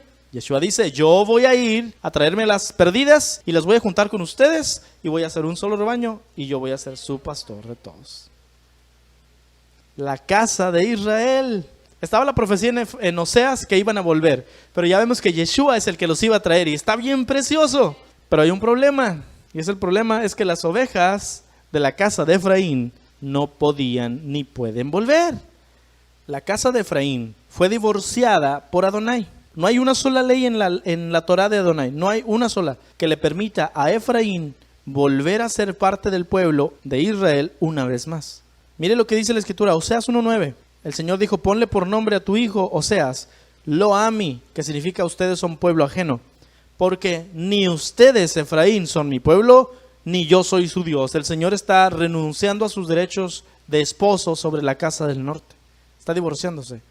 Y más claro acá, Jeremías 3:8 dice, a causa de todos los adulterios de la infiel Israel, yo la despedí dándole carta de divorcio. Por si había dudas, ahí está. Sin embargo, a pesar de que Dios se divorció, fíjese lo que pasó. Dios profetizó que volverían. Jeremías 3:1 dice, Elohim dice, si un hombre se divorcia de su mujer, y ella se va de su lado y llega a ser de otro hombre, ¿volverá él a ella? ¿No quedará esa tierra totalmente profanada? Y luego dice de la casa de Efraín, pues tú eres una ramera con muchos amantes y sin embargo vuelves a mí, declara Adonai. Ok, aquí Adonai profetizó que la casa de Efraín, que ya esté divorciada, se iba a ir, se iba a meter con otros hombres, con otros dioses. O sea, nosotros íbamos a vivir como cualquier parte del mundo, y que un día de todas formas íbamos a volver a él. No olvide que le digo que las ovejas no pueden volver. La casa de Efraín está divorciada por Adonai.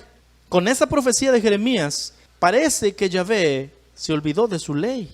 Eso es algo bien tremendo, porque cuando estaba diciendo La profecía de Jeremías, yo me imagino que en el cielo los ángeles, cuando oían que Yahvé le estaba dictando a Jeremías, escribe, me voy a regresar con mi esposa a pesar de que es una adúltera. Los ángeles decían, ¿quién le va a decir al Señor que se está equivocando? Porque su ley dice que Él no puede hacer eso. Mire, Deuteronomio 24:1, y recuerde esto, los 5 libros, Génesis, Éxodo, Levítico, Números y Deuteronomio, que se llaman Torah o el Pentateuco o la ley, esos 5 libros son la Biblia de la Biblia. ¿Se acuerda que le dije la ley de precedencia? La mayoría de las palabras que usted encuentra en la Biblia, originalmente las va a encontrar ahí. Si usted quiere entender el sentido original de una palabra, váyase a esos libros, porque ahí está. Toda y cada una de la doctrina bíblica está basada en estos 5 libros. Así es que si Yahvé en cualquiera de los otros de la Biblia dice algo, tú tienes que regresarte a estos para ver qué dijo aquí primero, porque lo que diga aquí es lo que vale. La definición de cualquier cosa de todos los otros libros se basa en estos 5. Entonces, cuando Jeremías estaba recibiendo el mensaje de parte de Dios de Efraín, no quiero que seas mi pueblo, yo me divorcio de ti, pero un día vas a volver. Yahvé estaba diciendo algo que rompía su Torah. Y eso era un problema grave, porque Dios no rompe su ley. Deuteronomio 24:1 dice, si un hombre se casa con una mujer, pero luego deja de quererla por haber encontrado en ella algo indecoroso, solo podrá despedirla si le entrega un certificado de divorcio. Una vez que ella salga de la casa, ella podrá casarse con otro hombre. Si ocurre que el segundo esposo la desecha y también le da un certificado de divorcio y la despide de su casa, o si el segundo esposo se muere, el primer esposo no podrá casarse con ella de nuevo, pues habrá quedado impura. Eso sería abominable ante los ojos de Adonai. La ley es clara, ¿no?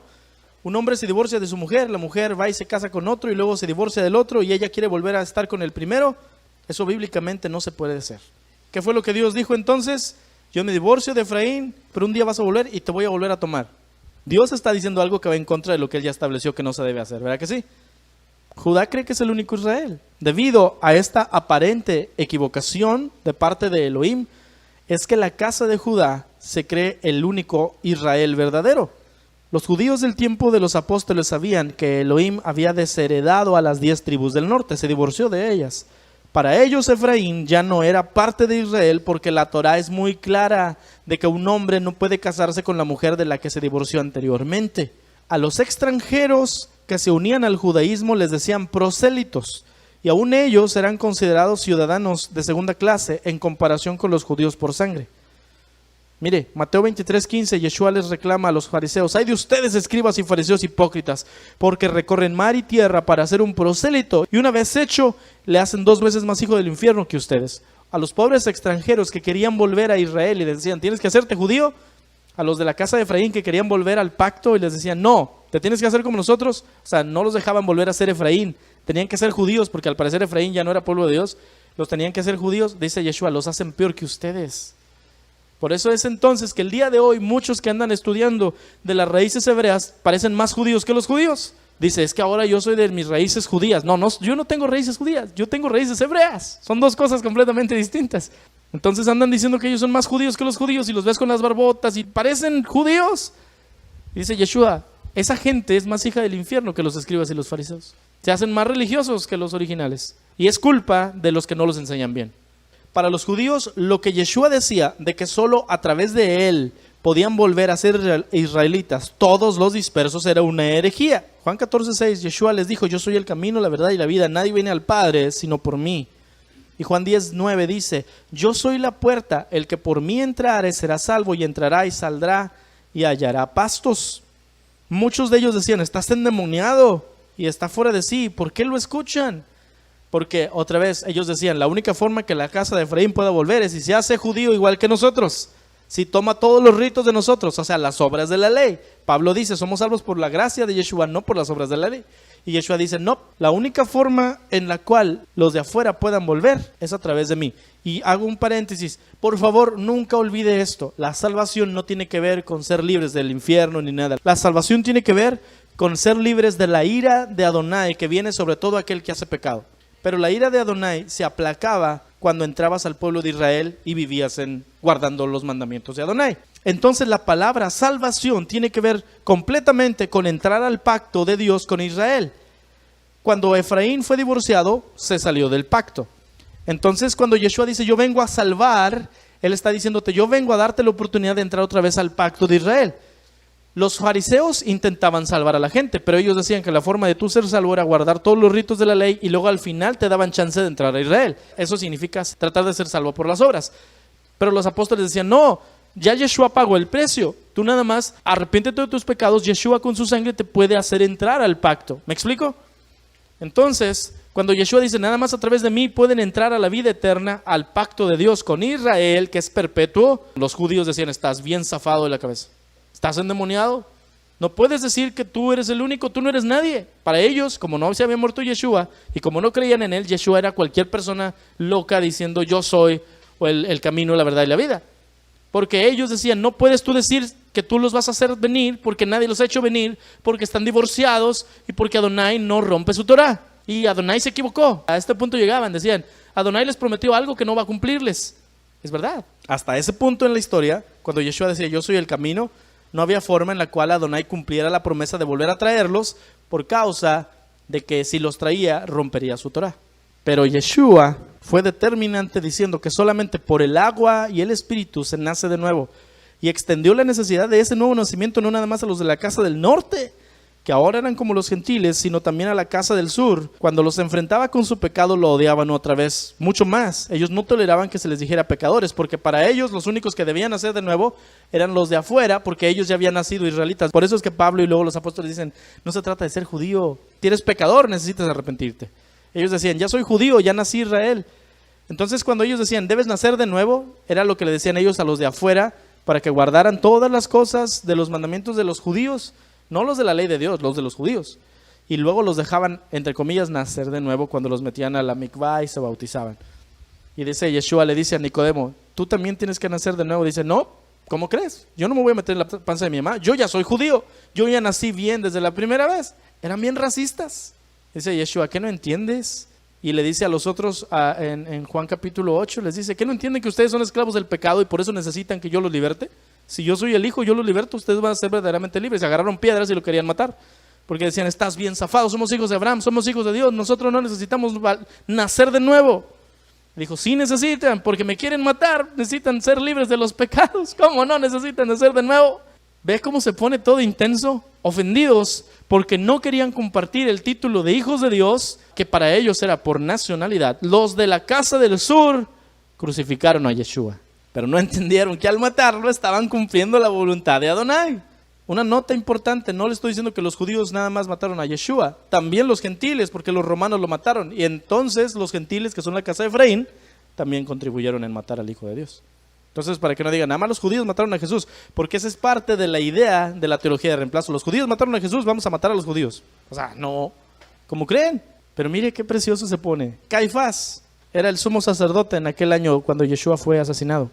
Juan 11:49 dice, uno de ellos llamado Caifás, que en ese año era el sumo sacerdote, les dijo, ustedes no saben nada, ¿no entienden que les conviene más que muera un solo hombre por el pueblo y no que perezca toda la nación? Estaban diciendo que era mejor que mataran a Yeshua para que no se fuera a perder toda la nación.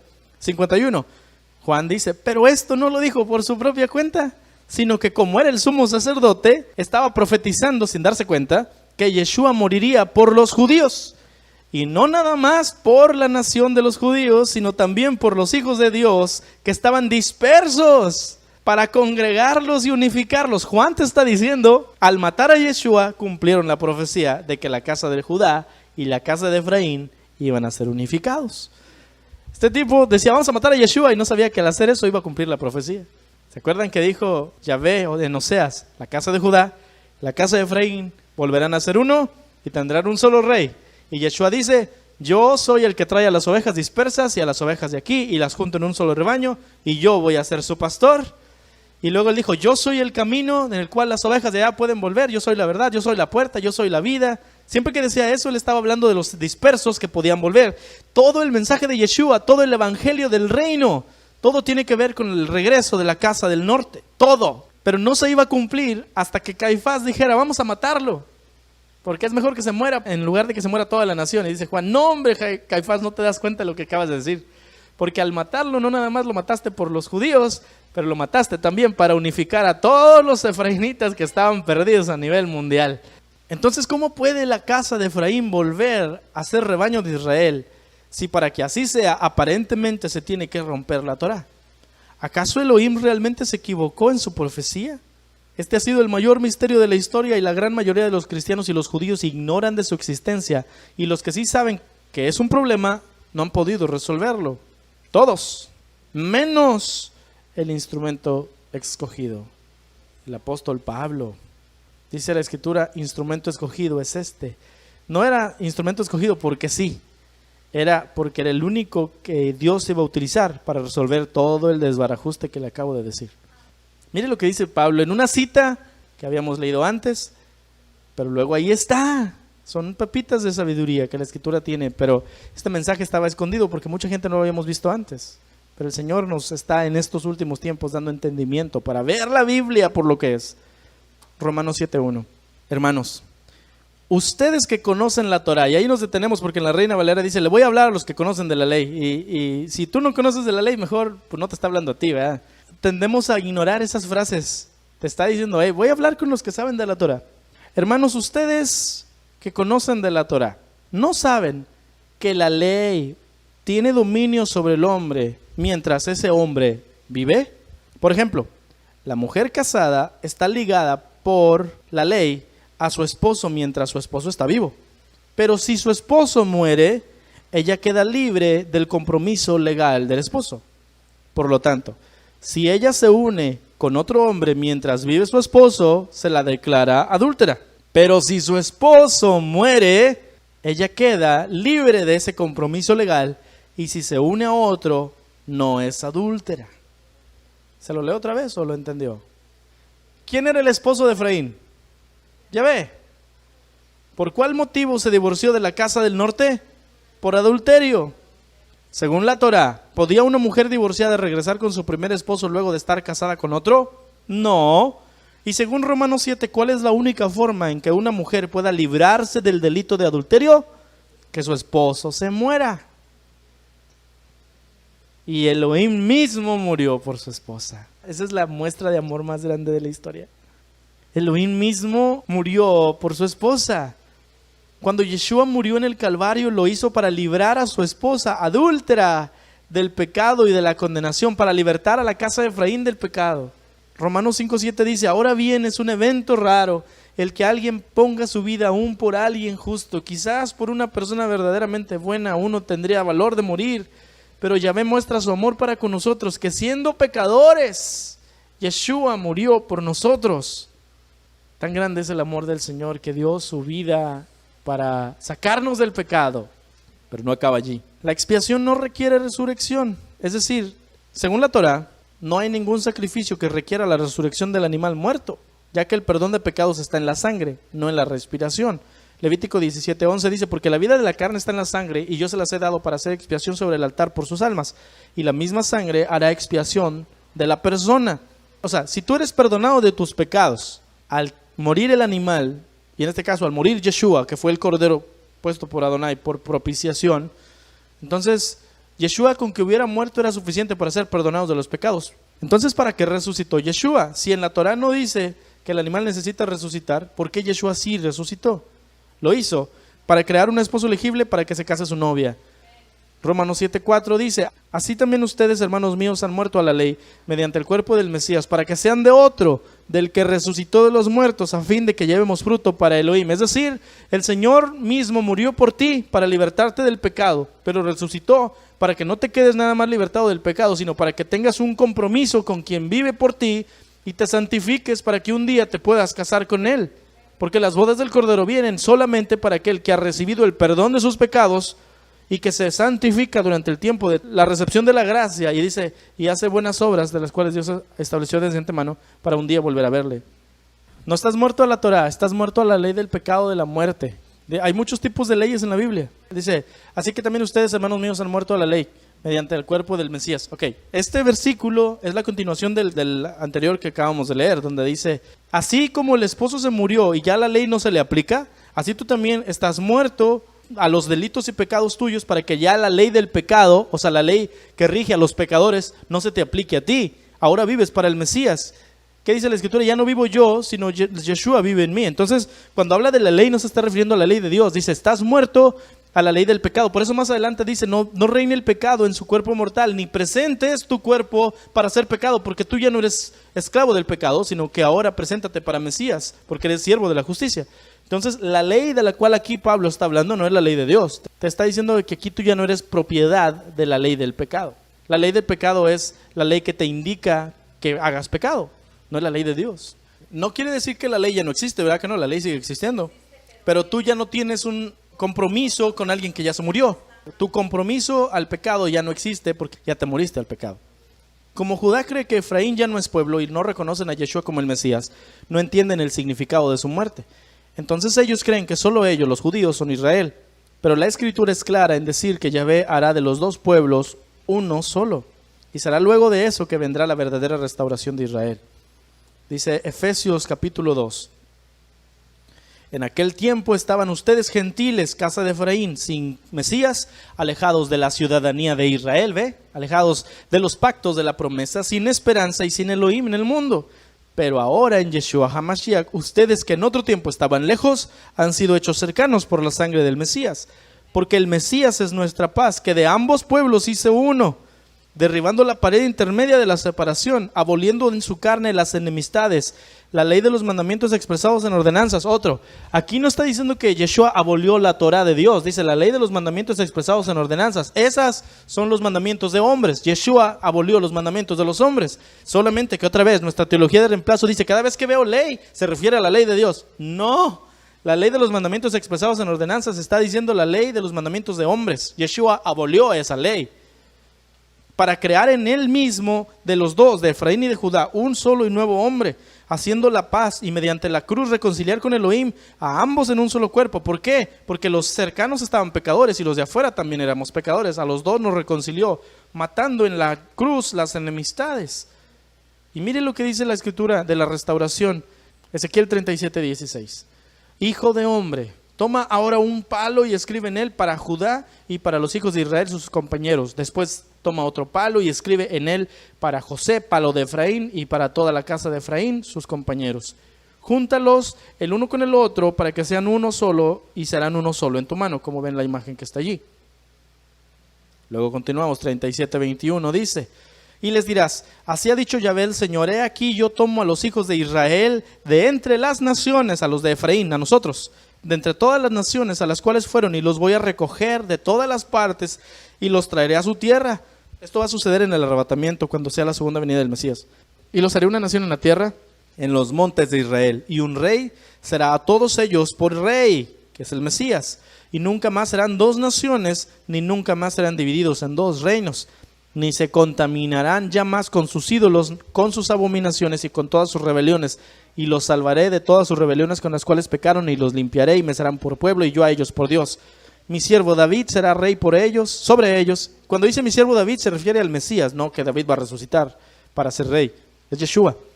Y todos ellos tendrán un solo pastor. Otra vez, la profecía que Yeshua dice yo voy a cumplir. Y andarán en mis preceptos y mis estatutos guardarán y los pondrán por obra. Es decir, que esta profecía que el Padre está diciendo en Ezequiel es sobre el tiempo del milenio, cuando Yeshua sea el rey sobre todos. Y dice que en el milenio las dos casas van a ser un solo pueblo y van a guardar la Torah. Así es que, hermanos, si tú quieres entrar al milenio, tienes que guardar la Torah desde ahorita, porque en ese momento la vas a guardar. Si Yeshua viene e instaura su ley, más vale que vayas practicando desde acá. Un nuevo pacto. Jeremías 31:31. He aquí vienen días, declara Adonai, en que haré con la casa de Efraín y con la casa de Judá un nuevo pacto. No como el pacto que hice con sus padres el día que los tomé de la mano para sacarlos de la tierra de Egipto. Mi pacto que ellos rompieron, aunque yo fui un esposo para ellos, declara Adonai. Porque este es el pacto que haré con la casa de Israel después de aquellos días, dice Adonai.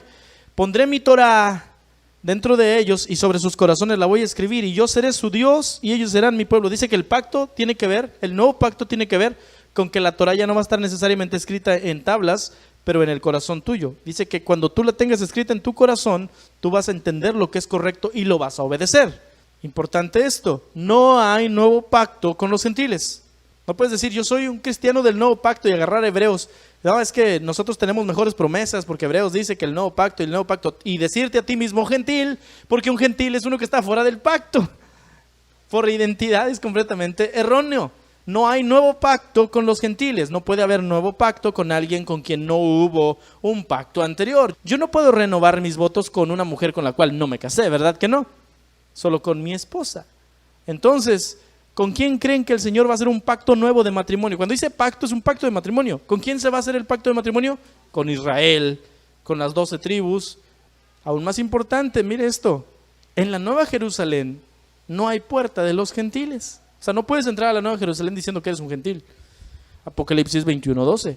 Tenía un muro grande y alto con 12 puertas y en las puertas 12 ángeles y nombres inscritos que son los de las 12 tribus de los hijos de Israel. Así es que tú tienes que entrar por una de las 12 tribus. Si tú quieres entrar a la Nueva Jerusalén, tienes que saber de qué tribu eres. Y dice la Escritura en una de los profetas que si llegado al momento tú no sabes de qué tribu eres, porque a lo mejor nada más eres de la casa de Efraín, pero no conoces tu tribu, dice que el Señor te va a dejar elegir la que te guste más y ahí vas a entrar. Pero tienes que ser de una de las tribus de Israel. No puedes entrar a la Nueva Jerusalén diciendo yo soy gentil, yo soy cristiano. Va a decir, pues qué bueno el Señor, pero no hay puerta de los cristianos en la Nueva Jerusalén. No hay puerta de los de las asambleas, de los pentecostales, de los evangelistas, de los católicos, de los testigos de Jehová. Hay puertas de las 12 tribus de Israel. Si tú no eres parte de las tribus de Israel, tú no vas a entrar a la Nueva Jerusalén. ¿Qué significa la Torá en nuestro corazón? Dice que el nuevo pacto tiene que ver que el Señor iba a escribir su Torá en nuestro corazón. Bueno, Yeshua es la Torá viviente. Juan 1:14 dice, Él es la palabra, o sea, Él es la Torá. Habitó entre nosotros y fue como nosotros. Vimos el poder de que pertenece como un hijo de Dios, pues nos ha mostrado todo el amor y toda verdad. Es decir, Yeshua es el verbo que se hizo carne. Yeshua es la palabra que se hizo carne. Yeshua es la Torá hecha carne. ¿Por qué cree que Yeshua decía, oyeron que les dijeron tal cosa, yo les digo esto? Porque le decía, a ustedes les explicaron mal. Pero yo que soy la Torá, que yo sé cómo se escribió, porque yo soy la Torá viviente, yo lo sé explicar. Al rendirnos a Yeshua, Él escribe su Torá en nuestro corazón. Apocalipsis 3:20 dice, he aquí yo estoy a la puerta y llamo, si alguno oye mi voz y abre la puerta, entraré a Él y cenaré con Él y Él conmigo. Esto es más o menos lo que usted ha escuchado como deja entrar a Jesús en tu corazón. En realidad lo que está pasando es que Él está escribiendo su Torá en tu vida, porque Él es la Torá viviente. El nuevo pacto se cumple con la casa de Efraín cuando Él entra y escribe sus mandamientos en nuestro corazón, porque Yeshua mismo son los mandamientos. Cuando tú le dices, déjalo entrar a tu corazón, en realidad deberías decir, el Señor está cumpliendo su nuevo pacto contigo al escribir a Yeshua, que es la Torá viviente, en tu corazón. Y así ahora tú aplicas la Torá del Señor, las leyes, los mandamientos del Señor, no con la sabiduría humana, pero con el entendimiento de lo que Yeshua dice, así se aplican. Por eso es que guardamos la Torá después de tener a Yeshua. Aún los que nunca han oído de Yeshua pueden tener la Torá escrita en sus corazones. Romanos 2:14 dice, porque cuando los gentiles, estos sí son gentiles, que no tienen la Torá, cumplen por instinto los dictados de la Torá, ellos no teniendo la Torá son una Torá para sí mismos, ya que muestran la obra de la Torá escrita en sus corazones, su conciencia dando testimonio y sus pensamientos acusándolos unas veces y otras defendiéndolos. Se lo digo entendible, si hay personas en islas remotas donde nunca han escuchado el Evangelio, nunca han hablado de Yeshua ni nada, y ellos de todas maneras tienen una conducta correcta como seres humanos, ellos van a ser justificados delante del Señor por las obras que hayan hecho, a pesar de nunca haber escuchado de Yeshua, porque en sus corazones hay un raciocinio que viene de parte de Dios de no voy a andar matando a mi amigo, ¿verdad que no? No voy a engañar a mi mujer, yo voy a obedecer algo que ellos no entienden qué es, pero simplemente obedecen y tratan de vivir bien. Dice el Señor, esa gente, aunque nunca hayan oído de Yeshua, ellos también pueden llegar a la presencia del Señor, y como Yeshua es la Torá viviente y como ellos muestran los mandamientos de Dios, aún sin conocer a Dios, pero los hacen, ellos van a ser justificados delante del Señor. Y eso, hermanos, es una doctrina completamente distinta al cristianismo que te dice, si tú no tienes de Jesús, entonces te vas a ir al infierno. Porque aquí no tiene que ver con Jesús. Yeshua dijo, yo soy el camino, pero Yeshua es la Torá. ¿Qué te está diciendo? La Torá es el camino. Aún los que no conocen de Yeshua, pero guardan los mandamientos, van a ser justificados delante del Señor. Entonces los judíos que no creen en Yeshua, pero guardan el mandamiento y nunca han escuchado de Yeshua, los judíos que rechazaron a Yeshua fueron los del primer siglo, pero ¿qué tal si el día de hoy tienen tantas mentiras heredadas que nunca les han hablado de la verdad y guardan el mandamiento? Ellos tal vez son justificados. Yo no soy Dios, pero yo te digo que la Biblia dice que quien no conoce a Yeshua, pero de todas formas, no conoce ni la Torá, pero de todas formas hacen cosas correctas delante del Señor, a ellos el Señor les puede tener misericordia. Romanos 4:9 dice, hemos dicho que a Abraham se le tomó en cuenta la fe como justicia. ¿Bajo qué circunstancias sucedió esto? ¿Fue antes o después de ser circuncidado? Antes de ser circuncidado, no después. Es más, cuando todavía no estaba circuncidado, recibió la señal de la circuncisión como sello de la justicia que se le había tomado en cuenta por la fe. Por tanto, Abraham es padre de todos los que creen, aunque no hayan sido circuncidados. Y a estos se les toma en cuenta su fe como justicia. Romanos 10:12 dice, porque no hay diferencia entre judío y griego, pues el mismo que es Señor de todos es rico para con todos los que le invocan, porque todo aquel que invocar el nombre de Adonai será salvo. Es decir, no necesitas estar circuncidado para ser salvo, porque la salvación a Abraham, que cuando se le dijo, deja tu tierra y tu parentela, él no era circuncidado, él fue un hebreo sin circuncidarse. Mucho tiempo después se le dio el pacto. El Señor nos puede salvar sin tener circuncisión. No necesitamos nada de eso. Yeshua ya derramó su sangre. Entonces, hermano, es tiempo de obedecer. Oseas 4:6 dice, mi pueblo es destruido porque le falta conocimiento, porque rechaza el conocimiento. Y Mateo 24:12 dice, y por el aumento de la violación de la Torá se enfriará el amor de muchos. En la versión Reina Valera dice, por haberse multiplicado la maldad. En realidad, ahí dice, porque se aumentó el que rompieran los mandamientos de Adonai. Elohim ha dejado claro en su palabra que la única forma de mostrar que creemos en Él es guardando sus mandamientos. Ya lo hemos visto. Entonces debemos guardar sus mandamientos. Santiago 2:18 dice, pero alguno dirá, tú tienes fe, yo tengo obras. Muéstrame tu fe sin tus obras y yo te mostraré mi fe por mis obras. ¿Tú crees que Dios es uno, hermano? Qué bueno, también los demonios. Y tiemblan. ¿Pero qué quieres saber, hombre vano? Que la fe sin obras está muerta. Teshuvah es una palabra hebrea que significa retornar. También se utiliza para hablar del arrepentimiento, pero en el sentido de dejar el pecado, caminar hacia Dios y no volver atrás. Es decir, tener fe y actuar al respecto. Mire lo que dice la Escritura en Hechos 2:38. Regrésense de sus pecados, o sea, hagan teshuvah, regresen a Yahvé, y sea cada uno de ustedes bautizado en el nombre de Yeshua, el Mesías, para perdón de sus pecados, y así recibirán el don del Espíritu Santo.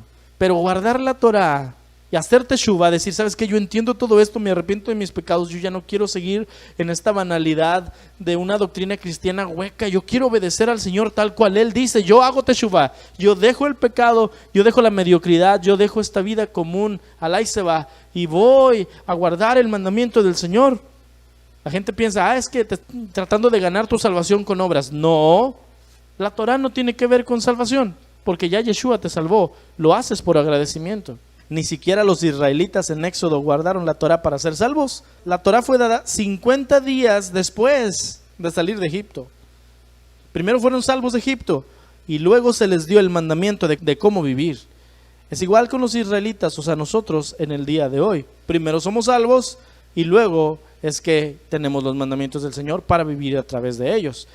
Éxodo 19:1 dice que en el mes tercero de la salida de Egipto llegaron al Sinaí, y el siguiente capítulo dice que el Señor les dio los mandamientos en el 20 en adelante. Primero los salvó, luego les dijo cómo vivir. A lo que se refiere a guardar la Torá es a cuestión de bendición o maldición. Deuteronomio 30:15 dice, mira, yo he puesto delante de ti hoy la vida y el bien, la muerte y el mal, porque yo te mando hoy que ames a Yahvé tu Dios, que andes en sus caminos, que guardes sus mandamientos, sus estatutos y sus decretos, para que vivas y seas multiplicado, y Yahvé tu Dios te bendiga en la tierra a la cual entres para tomar posesión.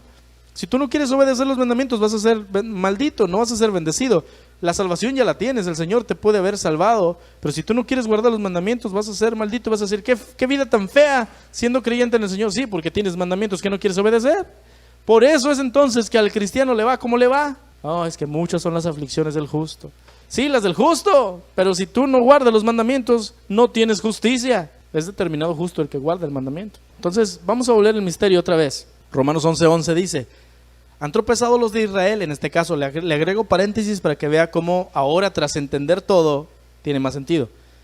Digo pues, han tropezado los de Israel, o sea los de Judá, para que cayesen en ninguna manera, pero por su transgresión vino la salvación a los gentiles, o sea, a Efraín, para provocarles a celos a los judíos. Porque no quiero, hermanos, que ignoren este misterio, para que no sean arrogantes ustedes los de Efraín, en cuanto a ustedes mismos, que ha acontecido a Israel, o sea, a Judá, endurecimiento en parte, hasta que haya entrado la plenitud de los gentiles, Efraín, y luego todo Israel será salvo, que es cuando el Mesías viene y rescata a la casa de Judá de ser atacado por el anticristo en el Armagedón, y a la casa de Efraín nos viene y nos arrebata por medio de los ángeles. Somos injertados en el olivo de Israel. Romanos 11:15 dice, porque si su exclusión de los judíos es la reconciliación del mundo, ¿qué será su admisión sino vida de entre los muertos? Si las primicias son santas, también lo será la masa restante. Y si la raíz es santa, también lo son las ramas. La raíz no es judíos. Está hablando de un árbol de olivo y las raíces no son los judíos. La raíz es Israel, las 12 tribus. Pues si algunas de las ramas fueron desgajadas y tú, siendo olivo silvestre, tú, Efraín, has sido injertado en lugar de ellos, en realidad allí debe decir entre ellas, y has sido hecho participante de la raíz de la rica savia del olivo, no te jactes contra las ramas, y si te jactas, sabe que no sustentas tú a la raíz, sino la raíz a ti. Es decir, tú, Efraín, que vivías, que eras como parte de un árbol feo del monte, fuiste desarraigado de tu árbol feo, y el Señor te injertó en un árbol bien bonito donde también estaban los judíos. Algunos judíos fueron arrancados, pero no por ser arrancados ya quiere decir que tú eres mejor que ellos, porque tú fuiste arrancado del feo, te pusieron acá. Pues las ramas, dirás tú, fueron desgajadas para que yo fuese injertado. Bien, por su incredulidad fueron desgajadas, pero tú estás por la fe de pie. No te ensoberbezcas, sino teme. Porque si Elohim no perdonó a las ramas naturales, a ti tampoco te va a perdonar. Mira pues la bondad y la severidad de Elohim, la severidad ciertamente para con los que cayeron, pero la bondad para contigo, si permaneces en tal bondad, es decir, si guardas los mandamientos, pues de otra manera tú también serás cortado. Y aun ellos, los judíos, si no permanecieren en incredulidad, serán injertados, pues poderoso es Elohim para volverlos a injertar. Porque si tú fuiste cortado del que por naturaleza es olivo silvestre, y contra naturaleza fuiste injertado en el buen olivo, ¿cuánto más estos que son las ramas naturales serán injertados en su propio olivo? ¿Qué te está diciendo el Señor aquí? Hay un árbol de olivo, que es el árbol de Israel. En ese árbol hay ramas, que son todas las 12 tribus. Las ramas de los judíos, al no querer a Yeshua, muchos de ellos, no todos, porque hay judíos que sí creen en él, han sido arrancados de ese árbol y han sido tirados. Tú, que estabas en un árbol feo, mocho del monte, que eras gentil, cuando creíste en Yeshua, el Señor dijo, no puedes quedarte allá, tienes que venir a ser parte de mi árbol y vivir como los que están en este árbol. Por eso es que nosotros debemos guardar los mandamientos de Dios que todos los israelitas debemos guardar. Y te injerta. Dice, y ya que te injertó y empiezas a verte cambiar tu forma de vivir, tu vida ya es distinta, no empieces a decir, mugres judíos, también mensos, no creen en Yeshua. No, porque ellos fueron desarraigados porque no quisieron creer, pero tú estás de pie por la fe, nada más. Porque ellos por naturaleza sí son de Israel, por sangre, tú no eres nadie. Tú por la fe en Yeshua te puso aquí. Entonces, al contrario, mejor ora por ellos, porque dice, el día en el cual ellos puedan ser regresados va a haber resurrección de los muertos.